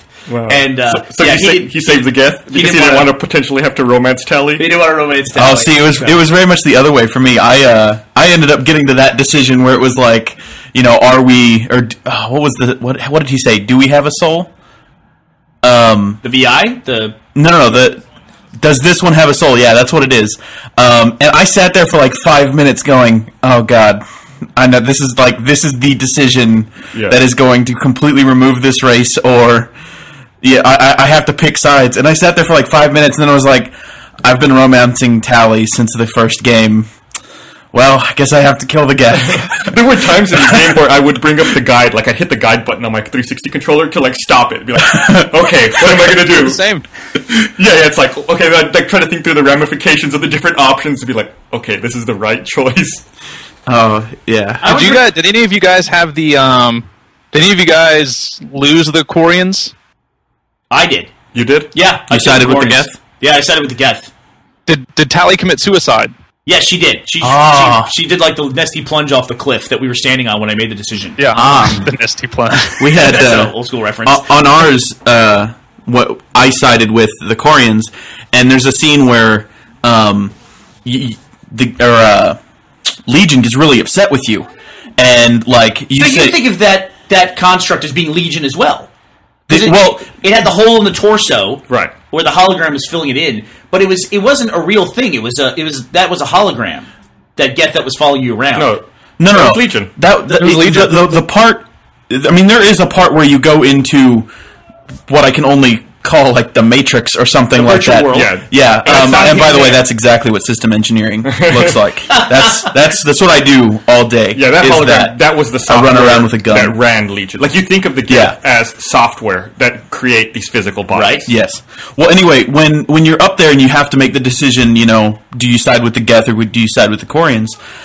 When you say, I'm essentially going to let the Geth die, there's a moment where Legion just kind of looks at you, stunned, I guess, or lagging, I guess, for computer robot terms. And then he just gets really upset and like picks you up by your throat and puts you up over the cliff. And there is an awesome moment where like Tali out of nowhere just backstabs Legion, and then Legion just like dies. So am I the only one who got the Geth and the Quarians to work together? Yeah, I got that. Okay. What? Yeah. How? Like, I guess there's a lot of trees you had to have gone through Mass Effect 1 and 2 to get to the point where you have the option to have them peacefully coexist. Oh, yeah. I like, from the beginning, I've always just kind of played the anti-Geth options. I'm romancing Tali. Well, so I felt like I couldn't after this game, though. I felt like I couldn't not help the Geth. It was a hard decision, especially after watching the part in the virtual world where the Quarians kind of screwed them. Yeah, that's why I sided with the Geth. Yeah. Like, I felt really bad after watching that part, like, all of a sudden everything makes sense, and I'm just like, oh, man. Well, I this is super hard. fucked up because I saved the Geth and then chose the red ending where I eliminated all artificial life. So it's like, kind of a short-lived victory for them. Get rid of the Reapers, and then you were done with them. Pretty much. I have a question. You said you chose to destroy all tech option. That is correct. You did not choose to control the Reapers. That is correct. I know Adam and I chose that same option. Yes. Eddie, which option did you choose? I chose the green option. So to control the Reapers? No, that was the synthesis option. Yeah, where they combine. That's the third option ending. So which option did you choose, Eddie? Yeah, it was the green one. The combine. What are the colors? The blue ending, which is control the Reapers. The red ending, which is destroy the Reapers and all artificial life. And then the combination one, which is green, where you give birth to a new race, which is part artificial and part organic. I have not experienced that one yet. That one felt pretty natural to me, especially after like getting the Geth and the Quarians to work together. It felt natural to say like, oh, like it seemed like the precursor to like, oh, these things can coexist. Yeah, I thought, and I guess you and I must have had a similar playstyle because we got the Geths and the Quarians to work together, and I thought long and hard about choosing that option. However, I felt like after being motivated for so long to stop the Reapers and to like, it was just like that was the overwhelming drive for my character. Was Me too. To have to destroy the Reapers. Like I've gone through all of this shit to not fulfill. It's time to just let them die. Yeah, it would be to fall flat. Blue was never an option for me. It was I have hovered between like red and green for a long time. Man, I did not even. And again, to explain is I thought I was a lot further in the game yesterday, so I decided explain that real quick. So yesterday we have a big company meeting, and we talked about doing a spoiler podcast, and I was like, yeah, I think about 18 hours into the game, so I should be relatively close, because the other two, my first two playthroughs of Mass Effect 1 and Mass Effect 2 took me about 20 hours, but I had... Somebody's not scanning planets. Well, no. My first playthrough is to kind of beat the game, and just kind of watch all the stuff, and then... Like, when I go back, I play on the hardest difficulty, Insanity, and do every single thing, because when I play through on Insanity, it takes me a lot longer, and there are times when it's like, I'm not playing this game for a week, because whatever level I'm stuck on is just terrible on Insane mode. But, so it becomes less enjoyable, so I want to get the story first. Anyway, so... Makes sense. They changed how you see your quests, or what your active stuff is, so... Apparently, my first 18 hours was just doing like random other stuff, and didn't realize this.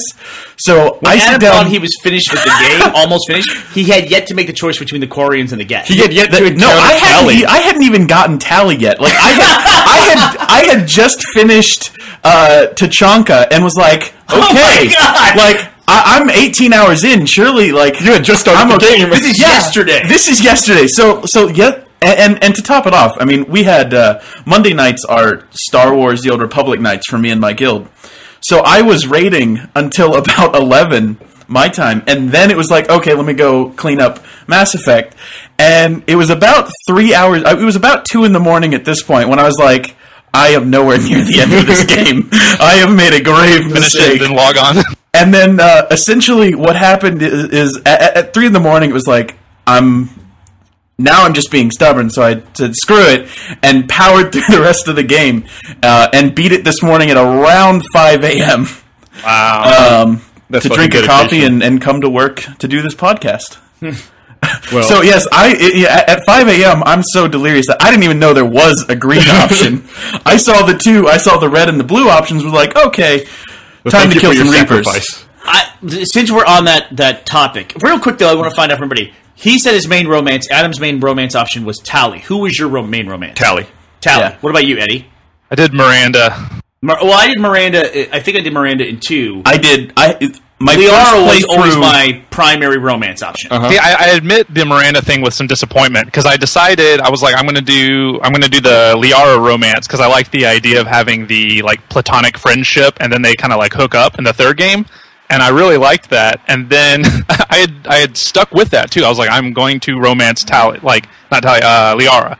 And then the first cutscene with Miranda, they've got the camera hovering like at butt level. She asked like the very first question. She's like, "Are we still together?" And I'm like, "Yep."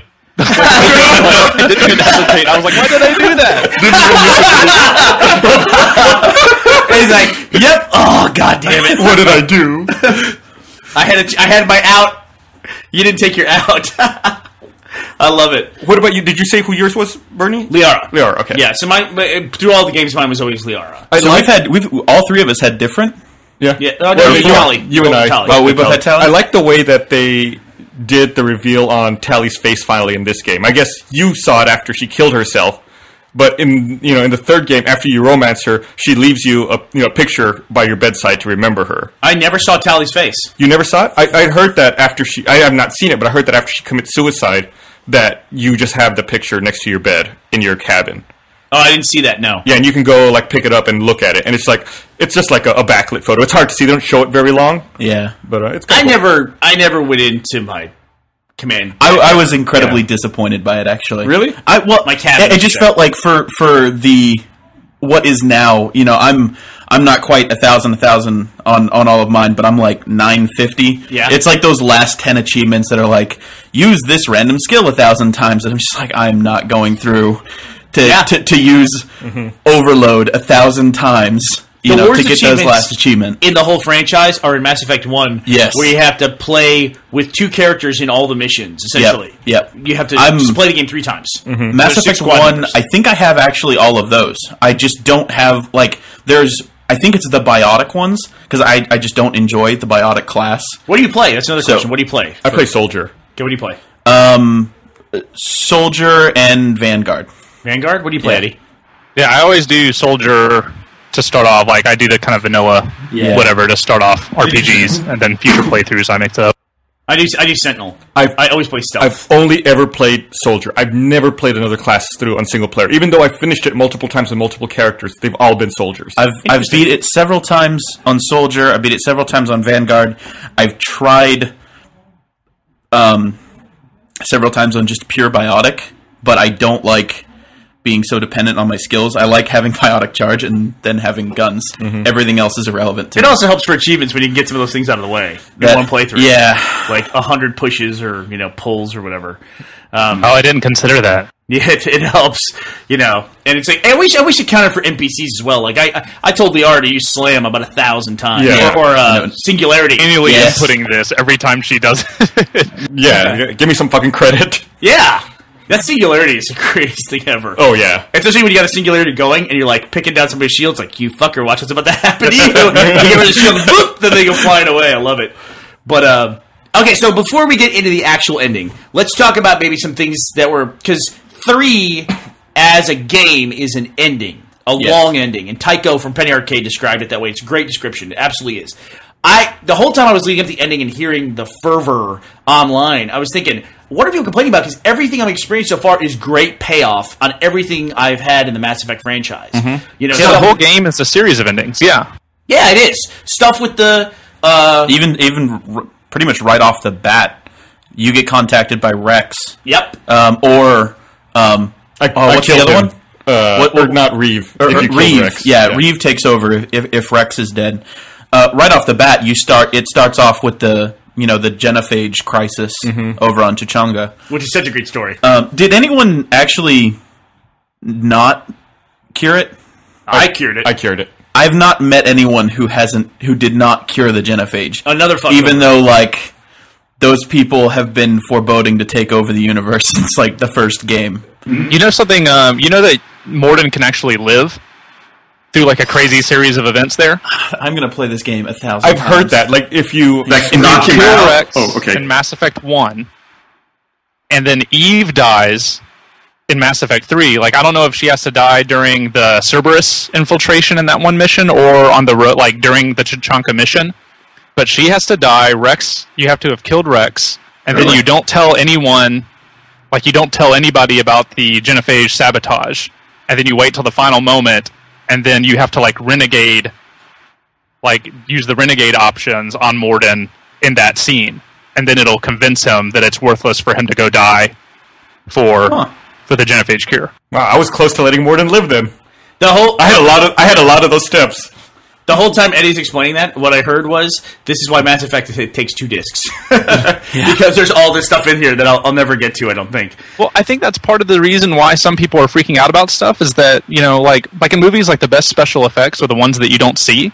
And I feel like there's so much of that going on in Mass Effect 3 that people aren't even realizing that they're missing. Like, I think everyone probably just assumes Mordin has to die. Yeah. But there's like all these crazy series of events you can do to like make all these random things happen in the game. And it's kind of it's proof that it really is a fantastic franchise when 4 people who have played the game a borderline obsessive amount, in Bernie's case a very obsessive amount, we all have very different experiences and we all have done very different things from that has vastly different effect on who you talk to. Mm-hmm. I have played through so many times, like, to get all the achievements that I ended up, like, I try to do it perfectly. For instance, Mass Effect 2, I had everyone survive the suicide mission on my first run, but then I just went through and didn't care. So, you know, it's weird. We do it the opposite order. Like, my first playthrough is the one that I'm just like, don't care at all, skip everything. Like, I beat Mass Effect 3, not a single person survived. Like, and that was just it. Just like everybody died. That's the 5 a.m. syndrome. But and then my second playthrough, like with Mass Effect 2, my first playthrough was the exact same way. I just played through, got it, and then when I went to the end, I did the insanity run and saved everybody and everything on my second playthrough. All I want the ending where Shepard beats the fuck out of the 2 people at the security checkpoint when you're heading into the CIC. Oh god! That is all I want. I want that ending. You know, where he grabs him by the hair and goes, "Shut the fuck up!" God, I don't need that boardroom, like empty boardroom, and then that security checkpoint over and over again. In the middle of the well, to begin with, who puts a security checkpoint in the middle of a ship? All the rest of the ship is unsecured area except for this one room in the very back that doesn't. It's not like it's protecting weapons or anything like that. It's navigation. What is it? No, it is. It's the elevator. It's interesting. Like I was thinking about this last night when I was playing. There is something in every game that it just seems like the Achilles heel. That's like that one thing that it would have been perfect had they nailed this, and it is different in every game. The first one is very much the elevator. Like every time you have to go from, you know, in the Citadel from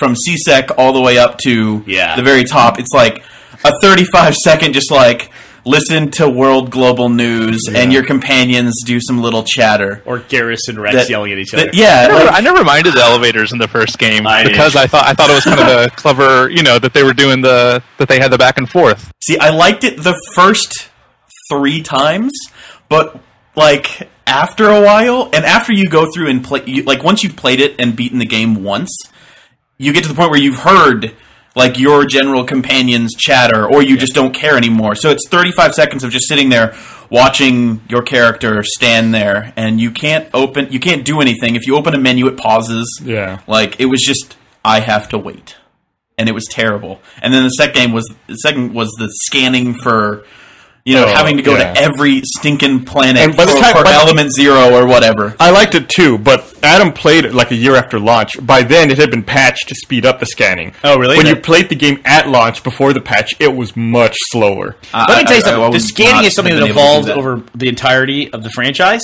The first version of scanning in the first game was you got in the tank and drove over the planet. So you went from driving It's over much better than Mass Effect 1. That was... Yes. You would do anything you could to like get it, not drive around about, but drive over it. It was like as good as a horse in Skyrim. So you went from being on the planet to being in orbit of the planet, scanning the planet, to just like get in the solar system and hit the left trigger a couple times. And I really appreciate what they did there. It was cool. And then you scanned one point on the planet to find the item of interest. Yeah. And that was it.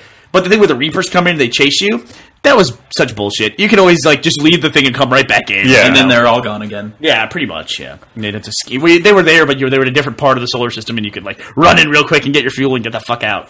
I can't. Go ahead, Eddie. I was about to say the thing that I really hated about Mass Effect 3 was actually the quest management system.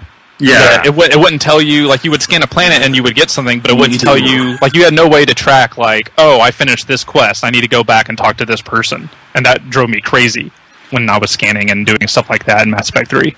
Well, you could go into your journal and look at your quests and just tell you what you're supposed to do, and I guess you can remember that I did pick this thing up.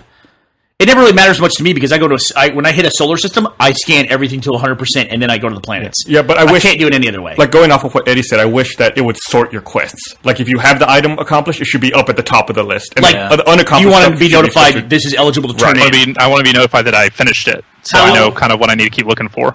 However, you have to give them a lot of credit in a game with these, like, the practically infinite amount of choices, that you can also miss stuff. Like, a lot of the Cerberus missions come with computers that, like, oh, here's the burn victim's data for how to treat chemical burns.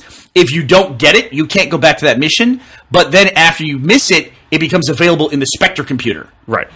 That's great. So it's not, there was never a moment in Mass Effect 3 where it's like, I missed something, I just blew this run through. Yeah, there were several things I had to buy from that computer. That's fine. Yeah. Because by that point you have tons of credits and it doesn't matter. So, do we want to talk about the ending specifically? Well, let's talk about the thing that really bothered me the most about Mass Effect was Mass Effect 3 was some of the stuff that was important, and it seems to be related to DLC again. They specifically talked about the Yogg, which is that barbaric race that was important in the Shadow Broker. Right. And because spoiler for Mass Effect 2, the Shadow Broker, when you eventually find out who it is in DLC, arguably an awesome DLC, yes. The Shadow Broker is a Yogg who is then taken down by you and Liara, and then Liara becomes a Shadow Broker. Awesome ending to that. Unfortunately, the Shadow Broker to me was a very long-term setup character, more so even than the Elusive Man in the franchise, because the Shadow Brokers are mentioned in the very first Mass Effect. In fact, they could have just turned the Elusive Man into the Shadow Broker. Yeah, very easily. I mean, what? And actually, was the Elusive Man even mentioned in Mass Effect 1? No. Cerberus. He just shows up. Wait, Cerberus was mentioned in Mass Effect 1? I believe they were. I thought they were mentioned kind of in as like an aside, not really in the main game. I'm pretty sure they were mentioned in the one, like when Saren, and I can't remember it right now. The first Prothean or the first VI you meet. Okay. I think I the VI for on the some Citadel? reason no, not on the Citadel. The one you find like in the middle of. And it's the malfunctioning one, right? Yeah. I know. I'm pretty sure there was some mention to splinter groups then, but my brain could just be interesting failing right now. Going all the way back, the really cool thing is to find out that EDI was the rampant AI on the moon in the first Mass Effect. Yes. That was a pretty cool loop back. I thought that was pretty neat. Because for some reason, fighting on the moon, maybe they realized that stuck with people. Because you were fighting a mission on the moon of Earth. Mm-hmm. And I totally remember that mission very clearly. Yeah, it was awesome. Yeah. And that was a great... Yeah. And it was cool to go to like a lot of homeworlds, like Solarian Homeworld and the Garrus the Homeworld. What's the name of the aliens Garrus is? Vicarian or... No, that's his last name. No, the name of the aliens. It's Palaven. It's escaping me. Turians, thank you. I don't know why that was the escaping race? me for some reason. Yeah. Anyway, but the way the Yogg was treated, I think I'm saying that one right too, Yogg. Yeah, it is. In Mass Effect 3, Shepard, when they would talk about the Yogg, he had no recollection of it. Like, they would talk about it was one of the lower species that was clearly going to survive Reaper harvesting in this cycle. And then the Solarians are talking about the Yogg as well, and even Liara explains to Shepard how she took down the Shadow Broker with some friends. It's like, bitch, I was there. But I don't recall it being like that in my playthrough. Really? I think... Yeah, so did I. That you guys helped her do it. Right, but I think you played on a non-imported character, correct? Okay, maybe that's what happened then. Is that with me? Is when the Yogg like busts out. You know, when the animals are like busting out when you're going around in that facility. Right. It's like one of the Yogg busts out, and then Shepard makes a comment about like maybe that's your next Shadow Broker or something like that. Yeah. He says that to I Liara. specifically remember that as well. I see. When you meet the Yogg for the first time, Shepard's like, that Did could you be play the next one. Shadow Broker DLC? Oh, yeah. I wish the Shadow Broker had been part of the main story and not relegated to DLC. Arguably an awesome DLC, but I wish the Shadow Broker had been a big part of it. So it sounds like it was just an option for my save that was not relevant in that playthrough or something like that that I had. Oh yeah. I mean, it's interesting to look at this stuff that seems like so pivotal towards the actual story, like with the Shadow Broker DLC and with the Prothean DLC, and because there's a lot of people that accuse them of like, oh, well, they just yanked this, out. But I don't know.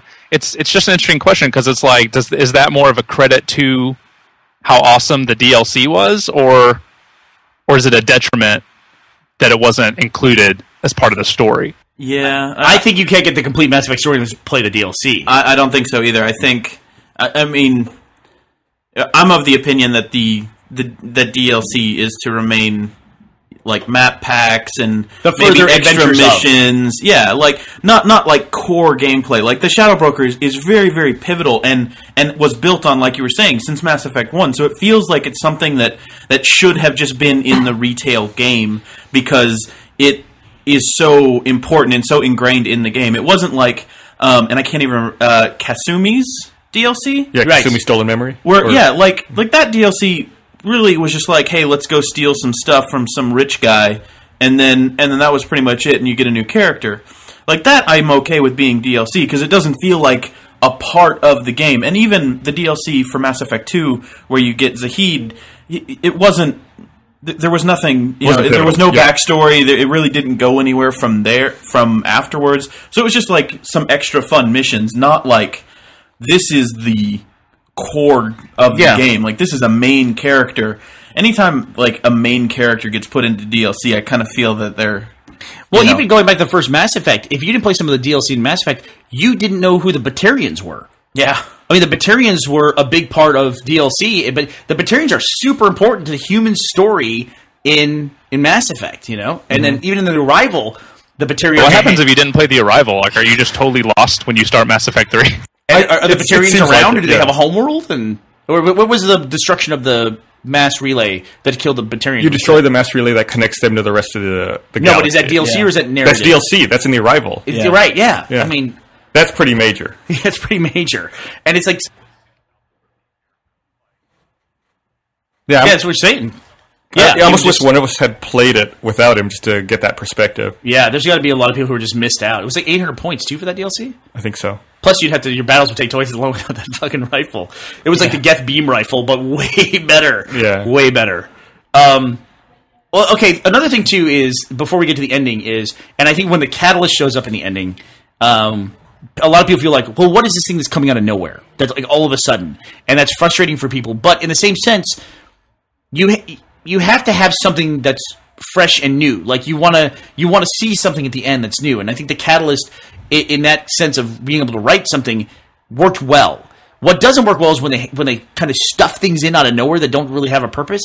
That fucking assassin character in 3, Oh, God. he seems irrelevant and out of nowhere. And it's just like, I knew I was going to have to fight him, and it's like, it just didn't seem. It seemed shoehorned in. I was not a Kai Lang. That was his name, Kai Lang. Was he in 2? No. Okay, because everyone kept acting like I was supposed to know who he was. And I was like, I kept thinking that I had missed something. No, I have. If he was, none of us have any memory of him. What would you have done differently if you, instead of Kai Ling, what would you have done? Like I don't. Well, I feel, and there was a lot of when you're going through the Cerberus base, they on several occasions talked about the EVA project. And that being the project that followed Shepard, and that the EVA project was not supposed to fail. And I might be getting my characters mixed up, but I'm pretty sure that EDI consumed EVA. Yeah, right. EVA became the. I feel like that character, for a character that the Cerberus has seemed to invest so much in, that this is the new Shepard, so to speak. This Shepard won't fail, this EVA, and then just like to lose that asset so early, in the and first then mission, essentially. Yeah, like that happens so early in the game that you get the sexy EDI. that it just like that whole timeline was just didn't make sense. Like it seemed like later in the game they built that up, and then it was lost so early that it didn't. Either he should have been way more pissed off about that, or the two characters didn't make any sense. I could have had them flipped, where the Eva project was the new guy, and the other person was just some robotic chick that was on the Cerberus team, or something related to Reaper technology that they built, that Cerberus built, or something. Not just or that he Asian had been assassin modified by Reaper tech, and not, which they kind of alluded to in the very end with the Elusive Man. How when you see his face, or Miranda's father, Eddie. Yeah, so exactly. It's interesting that Eddie said Miranda's sister, because that's the same thing I was thinking, either Miranda or her sister. And take that storyline in a different path. They weren't in my playthrough at all. Jacob was in my playthrough, and he had a really lame storyline, I felt. Yeah. He stood in line at the hospital the whole game. Was Jack in anybody's playthrough? Yeah. Yes. Oh, but Jack was not in mine at all. Jack was pretty early in my playthrough. Okay. What about She was an instructor at the Grissom Academy. That makes sense. Yeah. What about the Justicar? Actually, I forget how it is. It's one of the based on choices that you do in 2. She might not be the instructor. Yeah, she was not my instructor. She was not present in my playthrough. There was I had to kill her. Really? Yeah, there was a moment when I was invading the Cerberus base, that all the guys that were with me was like, that was Jack, and Shepard's like, it's not Jack anymore. I'm like, I just killed her. Whoa! I don't even remember what decision I made in Mass Effect 2 that did that, but she went back to the bad side and went crazy. No, she was, when I went to the Grissom Academy to save the students, she was an instructor who was protecting the students and teaching them how to use biotics to fight. Did you guys have the Justicar in yours, Samara? Yeah. No, she wasn't mine either. I didn't see Samara at all. Now it might have been like a submission or a side quest that I've missed. I played. She was in the Banshee mission where you first find the Banshees. Oh man. And then if you let her daughter live, I want to say, in 2, and let her daughter take her place, that she's the first Banshee you meet. I did not let the daughter live in 2, so I didn't see that. Man, I love how rich the universe is. Like the Ardat Yakshi, which are the splinter Asaris who have the power to consume the people they mate with. Like Samara. Yeah, it's crazy awesome. I mean, that's they have that place where they stick them all, you know, and then that's where you first run into the Banshees. I mean, that's the richness of that is just, it's amazing to me. I love that stuff. It's crazy. Like, I just had my mind blown by the fact that we had 3 different Jack scenarios here, by the way. I got to reemphasize that. Not present, enemy, or instructor, ally. Killed her enemy. That's crazy. Yeah, I never saw her. She didn't exist. So it treated my save as though I just didn't save her on the suicide mission. I guess. Yeah, one of my saves where I just ran through it and didn't do it. Because Brandon survived. I don't remember Jacob at all. Yeah, he's just hanging out in the hospital. I found him. I don't even remember him there. Yeah. I found him at a Cerberus mission, and she was getting married and settling down. That's his whole story. He was defending some scientists because he had hooked up with one of them, and she's pregnant. Yeah. And then he had to go to the hospital, and with socialized healthcare, he waited the entire game. Literally till almost the end of the world. Antagonistic towards me, too, I felt like. I thought almost as much as James. That does bring up another thing I really like, too, which were the NPCs that had progressive stories. That you'd walk by them, like there was the post-traumatic stress Asari that was in the hospital, and then there was the girl waiting for her parents. Yeah, well, I always kept checking on the girl waiting for her parents, every time. Was that dude hitting on her? The Turian? It kind of felt like it. I felt creepy to me. At first I thought he was protecting her, but I felt like he got a little creepy towards the end. He was like, all right, let's go somewhere. Let's do something about this. He's one step away from offering her a room at his house or something like that, right? Or something, you know? Yeah. You need a place to stay. But, okay, so let's talk about the ending, which is what people are upset about. First of all, did you like the ending? You just finished Adam. Did you like the ending of Mass Effect? Yeah, I'm okay with it. That's I'm doing a quick survey. Yeah. Gus, did you like it? Yes. Eddie, did you like it? Yes. I thought it was tremendous. I didn't just like it. I thought it was a great ending. And we already said what endings we played. Right. That being said, but that doesn't really matter so much. It's more like the end of like the it does. There's a springboard I'm going to go off of here. Gus and me kind of learned this morning. I had not done the Control the Reapers option. So before we did this podcast, I went and I watched that ending. I watched someone's playthrough of it. If you choose to control the Reapers, you take control. Obviously, you take control of them. Then it's a similar cutscene at the end. Remember, if you choose to destroy them, like you see the fighting in London, the Reapers just fall over. Yeah. If you choose to control them, instead of falling over, the Reapers take off and leave, and everyone cheers. And then you go, so you see the Reapers retreating essentially, and then it goes to the same cutscene if you choose to destroy them, where the Mass Effect relays start blowing up in order. And then Except you go to I think it's blue now instead of red. Yeah, and then you get that same cutscene where the Normandy's trying to outrun the Pulse, right? And the Pulse overtakes the Normandy and it crashes.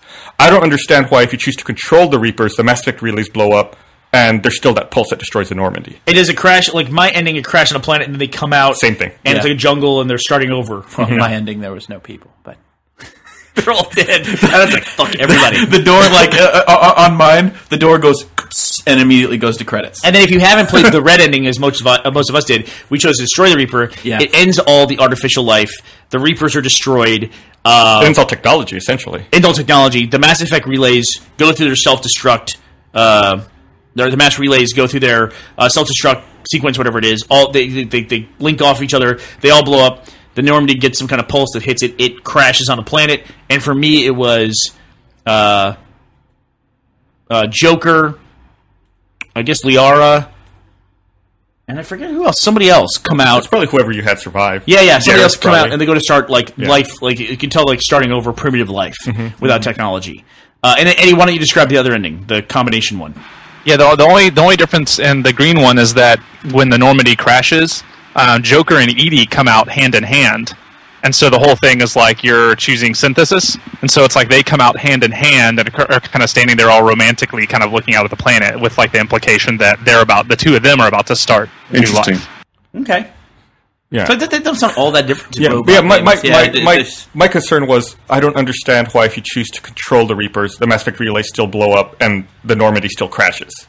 I felt like that pulse was supposed to be the pulse that the Normandy's trying to outrun is supposed to be the pulse that destroys technology. I get that. So I can get a complaint about that. Yeah, and when I saw that, like it made sense with the red one, or with my ending, that they're trying to outrun that because that's gonna cause some massive damage. And then when we watched the blue ending, I guess it just didn't make sense as to why things were blowing up. Controlling doesn't blow things up. And maybe we missed an option earlier. I'm not sure, but had I had that ending, I would have been really confused and upset, and I would have probably understood the whole let's petition and sign things and get all people riled up. One of the things that people are upset about, like it's funny, like when I read complaints, like people keep citing plot holes, and one of the plot holes they cite is the Mass Effect relays blowing up. Yes, because in the Arrival DLC, when you blow up the Mass Effect relay, it destroys like a solar system, pretty much. Yes. And how is it destroyed? Like, it's a plot hole that if you're destroying all the Mass Effect relays, isn't that destroying everything? No, see, I don't get that either. I read that too, Eddie. And do you see it this way, where it's almost like knocking a building over or demolishing a building? There was very clearly there was very clearly a sequence going on. Like this was built in by the catalyst, the system to turn them off or destroy them, which is different than running when they ran an asteroid into it, right? Yeah. And I feel like taking a second to explain that in the middle of an ending would just be a waste of their time from a storytelling standpoint. Yeah, and it wouldn't have. It would have just been awkward for. I felt like they did that though. Like, I mean, it's implied when they show the dots connecting the relays. Like, this is a sequence taking place. Plus, they're not ramming a fucking asteroid into it, like you said. Right. You see the Mass Effect relay like spin up and kind of what he did in Arrival. Yeah, it just kind of breaks itself apart, like you said. It's a perfect example. It's a controlled demolition of a building versus an explosion in a building. As a real world example, you can destroy a nuclear reactor and you can hit one with a tsunami. Those are two different effects. Right. Very different outcomes. Very different outcomes. Yeah. And it seemed to me like even in the explanation of what the catalyst was, we have very clearly defined here when talking about this and our different experiences. Ultimately, what makes the Mass Effect franchise different than everything else is the Mass Effect franchise is about choice. Yeah. And it's about what you do. Okay? And to me, the ending that they put in place, even though the catalyst seems to come out of nowhere, this child VI or AI that comes out of seemingly nowhere, it is totally acceptable to me, and I hate things that are like, there's always a layer higher. Like, I always hated in Lost that, like, oh, these guys know what's going on the island? Nope. There's a level above them. And then, these guys definitely know. Nope, there's a level above go that. one deeper. And yeah, you can always go one level higher. And even the guys at the top, they don't know either. Everyone's confused. But the catalyst did show up at the end, and there was really no indication to me that the catalyst was coming. Well, even though they did say there's stuff beyond control, there's something controlling all of this, I thought that was a metaphor for God, is what they were trying to say earlier in the game. Quite literally a Deus Ex Machina. Is that how you felt about it? Well, Well, I was okay with it, but I mean, it was in a very literal sense, like the God in the machine. Like, but I was still fine with it because I felt like we never knew where the Reapers came from. So I felt like we were gonna get some kind of glimpse of that at the end, and I felt like the game had prepared me for that because they kept saying like, "Where do you come from? Where do you come from?" And one of my complaints about Mass Effect 2 was the ending seemed to come out of nowhere of, they're building a human Reaper. It's like, what the fuck does that mean? It's like, it didn't make any sense to me because what is a human Reaper? Then Mass Effect 3 ending very clearly explained what that meant. That they make Reapers as a way to preserve the organic species that they're destroying because they don't want the organic species to get to the point where they make an artificial life form that then will take over the universe, take over the galaxy. One of the things I am looking forward to is now that I kind of have a conclusion, and I hope, I really hope that it was well done enough that when I go back, because I'm planning on soon here in the future going back to Mass Effect 1 and playing through the whole trilogy again to see one if the story evolves any, and just to see like. I get to see things from a different perspective. It's like watching The Sixth Sense the second time. You know, when I'm watching them build the Human Reaper, all of a sudden, that means so much different. You know, like it just means everything differently. And I hope that it's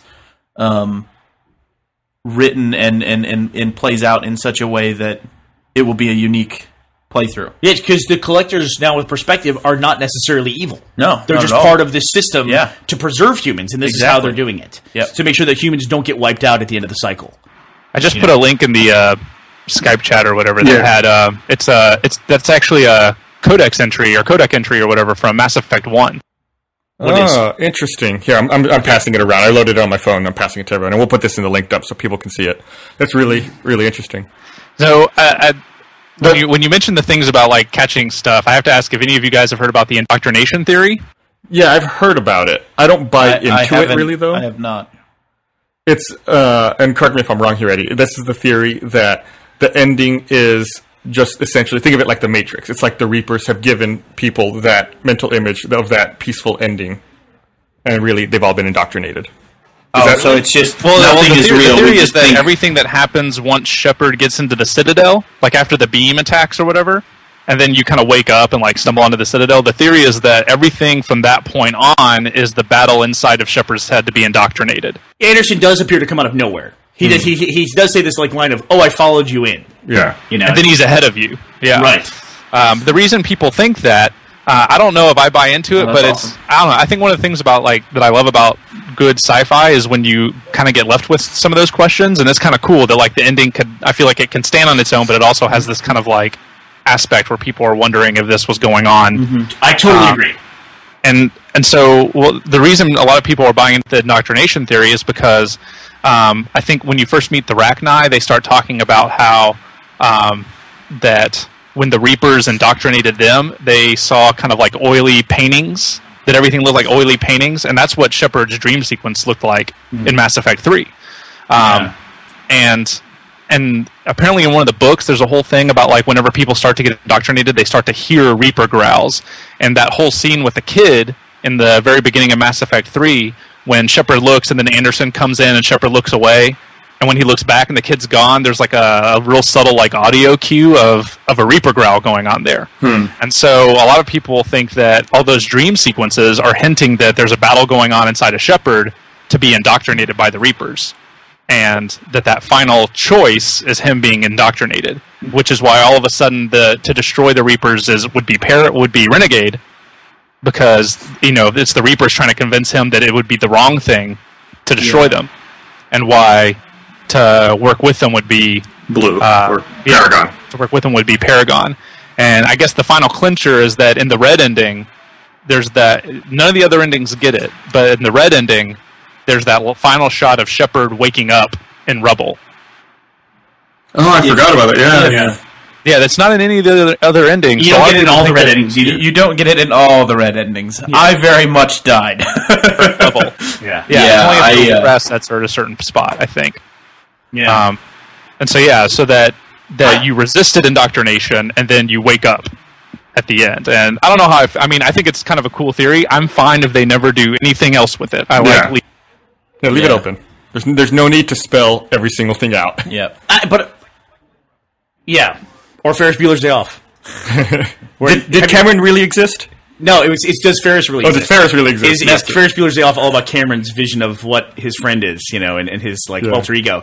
But I look at it in a much more literal sense. I took the ending to be what they said on screen is what it was, and that the Catalyst set up this system to essentially protect the universe from running basically off in an unstoppable pattern. Yeah. To where they repeat the cycles, but essentially this is their solution to it, to artificial life just completely taking over as it would. And that they set up the system in such a way, and this is relevant to Mass Effect being built on choice, is that as part of the narrative, choice becomes a big part of it as well, in that at some other point, it's almost like if you think in terms of the Constitutional Congress. We're going to put a system of government in place, a solution to the way things are now. But something could happen in the future to where we might not be relevant, and there might be something better than us that comes along that has a better choice and can do it better than what we did. Yeah. And they will have then the option to destroy it. They literally said Shepard is the only person to make it in there, in that room. Mm-hmm. So he had to go through defeating sentient life. He had to go through all the Prothean. If you got the DLC, Javik talks about how things repeat. This is the way it was in my cycle. This is the way it is yours.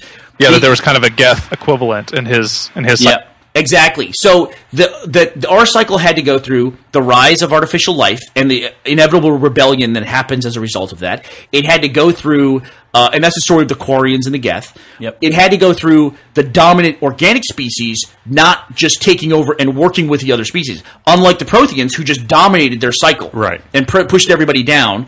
And they basically ran amok through evolution. And the Turians and the Solarian story with Chachanka, with the Krogan, that's the version of that in our cycle, but then it works out.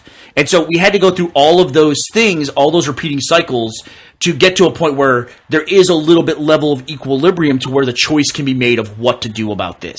And that's what Shepard's journey is, I think. And it's so choice becomes an important part of the narrative. And this intelligent being, the Catalyst who set up the system, said, I need someone else that can come along and go through all this, and we'll go through every cycle we can until we get to that person who can then make this choice. Right, which is why I think the Catalyst has that one line where it says, obviously my system is no longer sustainable because you are standing here. Exactly. You have made it here. Yeah, because you made it to this room. Right. Yeah, and I think that's the ultimate relevant thing. The thing I wish now, looking back, is that there were more than just the spider, they essentially what are now, I realize, are the Prothean version of Reapers, which are the ones we see with the big things that land. Yeah. There should be other organic species that were preserved. Right, from previous cycles. Yeah, I agree with that. And where are those? And I'm pretty sure in Mass Effect 2, we were in a Reaper. Yeah, no, but that was the Reaper that was collecting humans. You find a derelict Reaper partway through where you first encountered the husks, and then you go to the other. No, it's a collector ship where you find them building the. Right, collector ship. But you do enter a Reaper at one point. That's where you first encounter Legion in Mass Effect 2. Correct. All right. Well, that's my take on the ending. Do you have a take on the ending you want to talk about? I'm very similar to you. I look at what was presented to me and I take it at face value. Right. I like the idea of the indoctrination theory, but for me, I'm gonna sit at what's presented to me. Mm-hmm. I like the indoctrination theory because it gives context to the dreams, which I feel like I don't have a way to reconcile that otherwise, unless it's guilt of a life lost as not a warrior. Or something like that. It's the only way I can reconcile it in my head. Yeah. The dreams didn't seem to me to be an overly important part of the narrative. It just was besides being really annoying because I can't run. Yeah. That was a little tough. Gotta chase this little bastard running around, and I'm just like... Yeah. I will say there were people who complained, too, and I get it, that the mechanic of the choice at the end was not entirely clear. I was presented with choices in a cutscene, in dialogue, and then I made the right choice for what I wanted to make. So clearly it did work on some level. But there was a moment of like, wait, I got to go this way or this way. That is exactly what happened to me. I didn't even see the green option.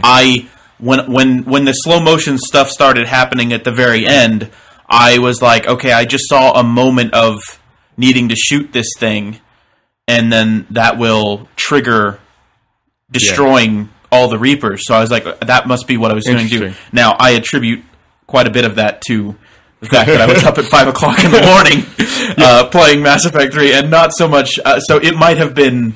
Yeah, I felt like I was aware of all of them, and in fact, I walked up to all of them to look at them up close, and then I walked over to the red ending and shot the thing. Even the shooting, it felt like that was the wrong thing to do. I felt like just to activate it, not destroy it. Yeah, I didn't feel that... Because we were in the Crucible at that point. Yeah. So I felt like... Should have been just like a red button. So I'm going to destroy the thing that destroyed the Reapers? That was like, felt weird to me. Unless you feel like maybe that's the control center for all of the Reapers. You think about it like kind of like analogous to the Geth. Like that's the central server where all of the Reaper sentience is, and you just shoot it to destroy it. Yeah, but then... And that just triggers the Mass Effect relay. I guess you're right. Like, it just doesn't seem... It doesn't seem quite right. Like, it should have been a console that you pick, and it's like... Okay, I'm shutting down all the Reapers and triggering self-destruct on everything. I do like that they made the Citadel an important part of it. The Citadel's like this unspoken... Yeah, I thought that was... and it has been from the beginning that we were like, we just found this really big thing, and now we're going to live on it. Even from Mass Effect 1, where they found it, and also the Keepers were already there. Those motherfuckers, when I saw them walking around Mass Effect 3, I was like, you bitch. You traitorous bitch. How did you make it all the way here? But yeah, I feel like... I really liked...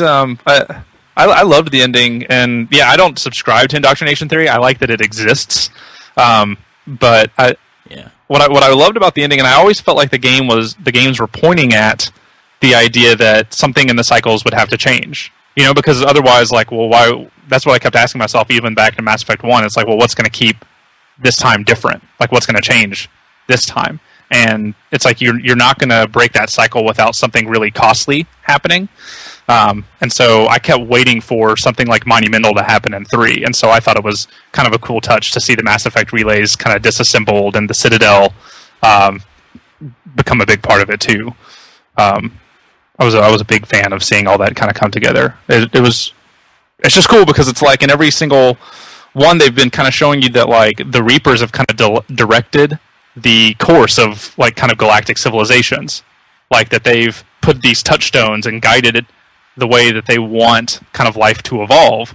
And so it was kind of neat to see that, you know what, we're going to go our own way is essentially the choice you're making by doing this. Like we're going to let the galaxy build up in its own way, making its own discoveries and its own kind of advancements. And I know a lot of people were upset about the idea that, oh, well, when they shut down the Mass Effect relays, now everyone's stuck.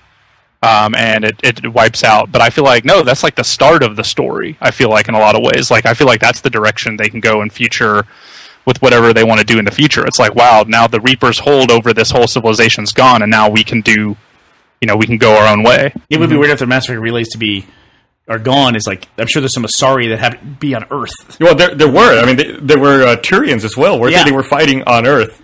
So Krogan, everything was on. Like, all the armies are on Earth, and now we just have civilians just on random planets stuck.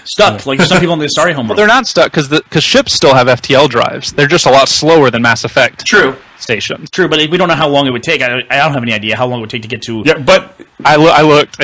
I'm a nerd.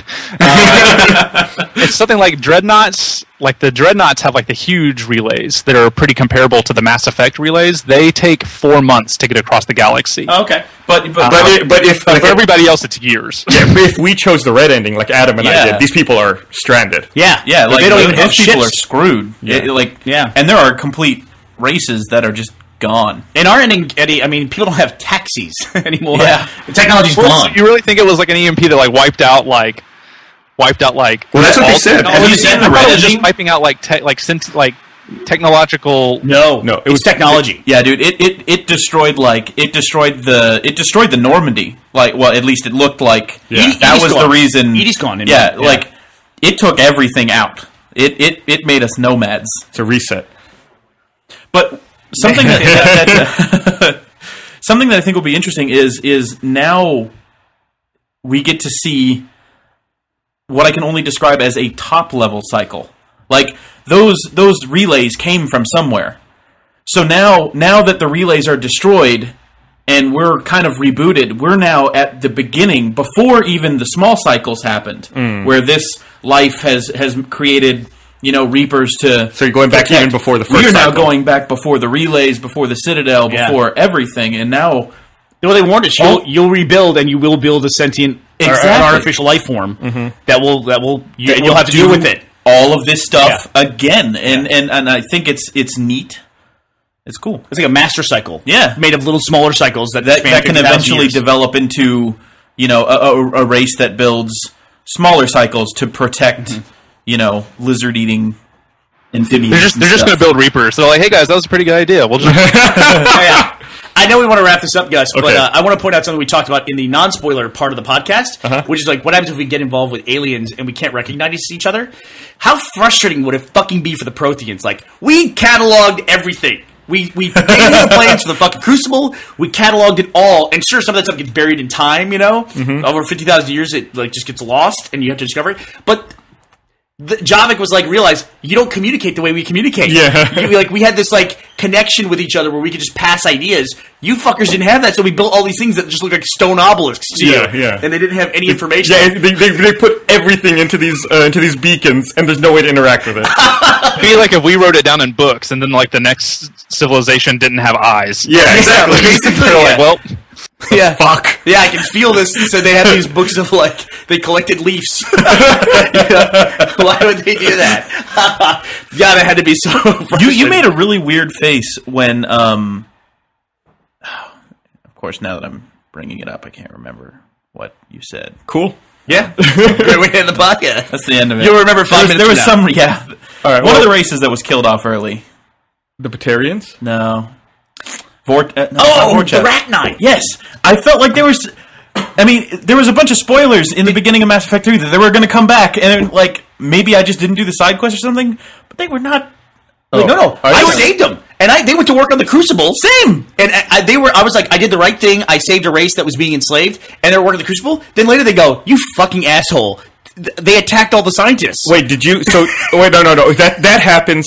And this must be because you didn't import your character. That happens if you chose to kill the Queen in Mass Effect 1. Then the Reapers, I want to say, build an artificial Queen. Yes. Then if you rescue the artificial Queen, she goes to help you for a bit and then attacks the scientists. That's what happened to me. Yeah. If you preserve the original Queen from Mass Effect 1 and then free her, then the Rachni go to work and they don't do the rebellion. Which I did do on one save. My problem is I played Mass Effect too many times. So I have like 100 saves. I do have like 100 saves. And it's like, so I have all the different options. I was like, those fucking traitorous Rachni bitches. I saved them and they fucking attacked the scientists on the Crucible. Yeah. So that's what I happened. felt like the Rachni was the one thing that I felt was kind of lacking in 3, because I wanted to see more. You know what I mean? Like just the fact that they were gone and they were such a big thing. I want to see them backstories of all these civilizations.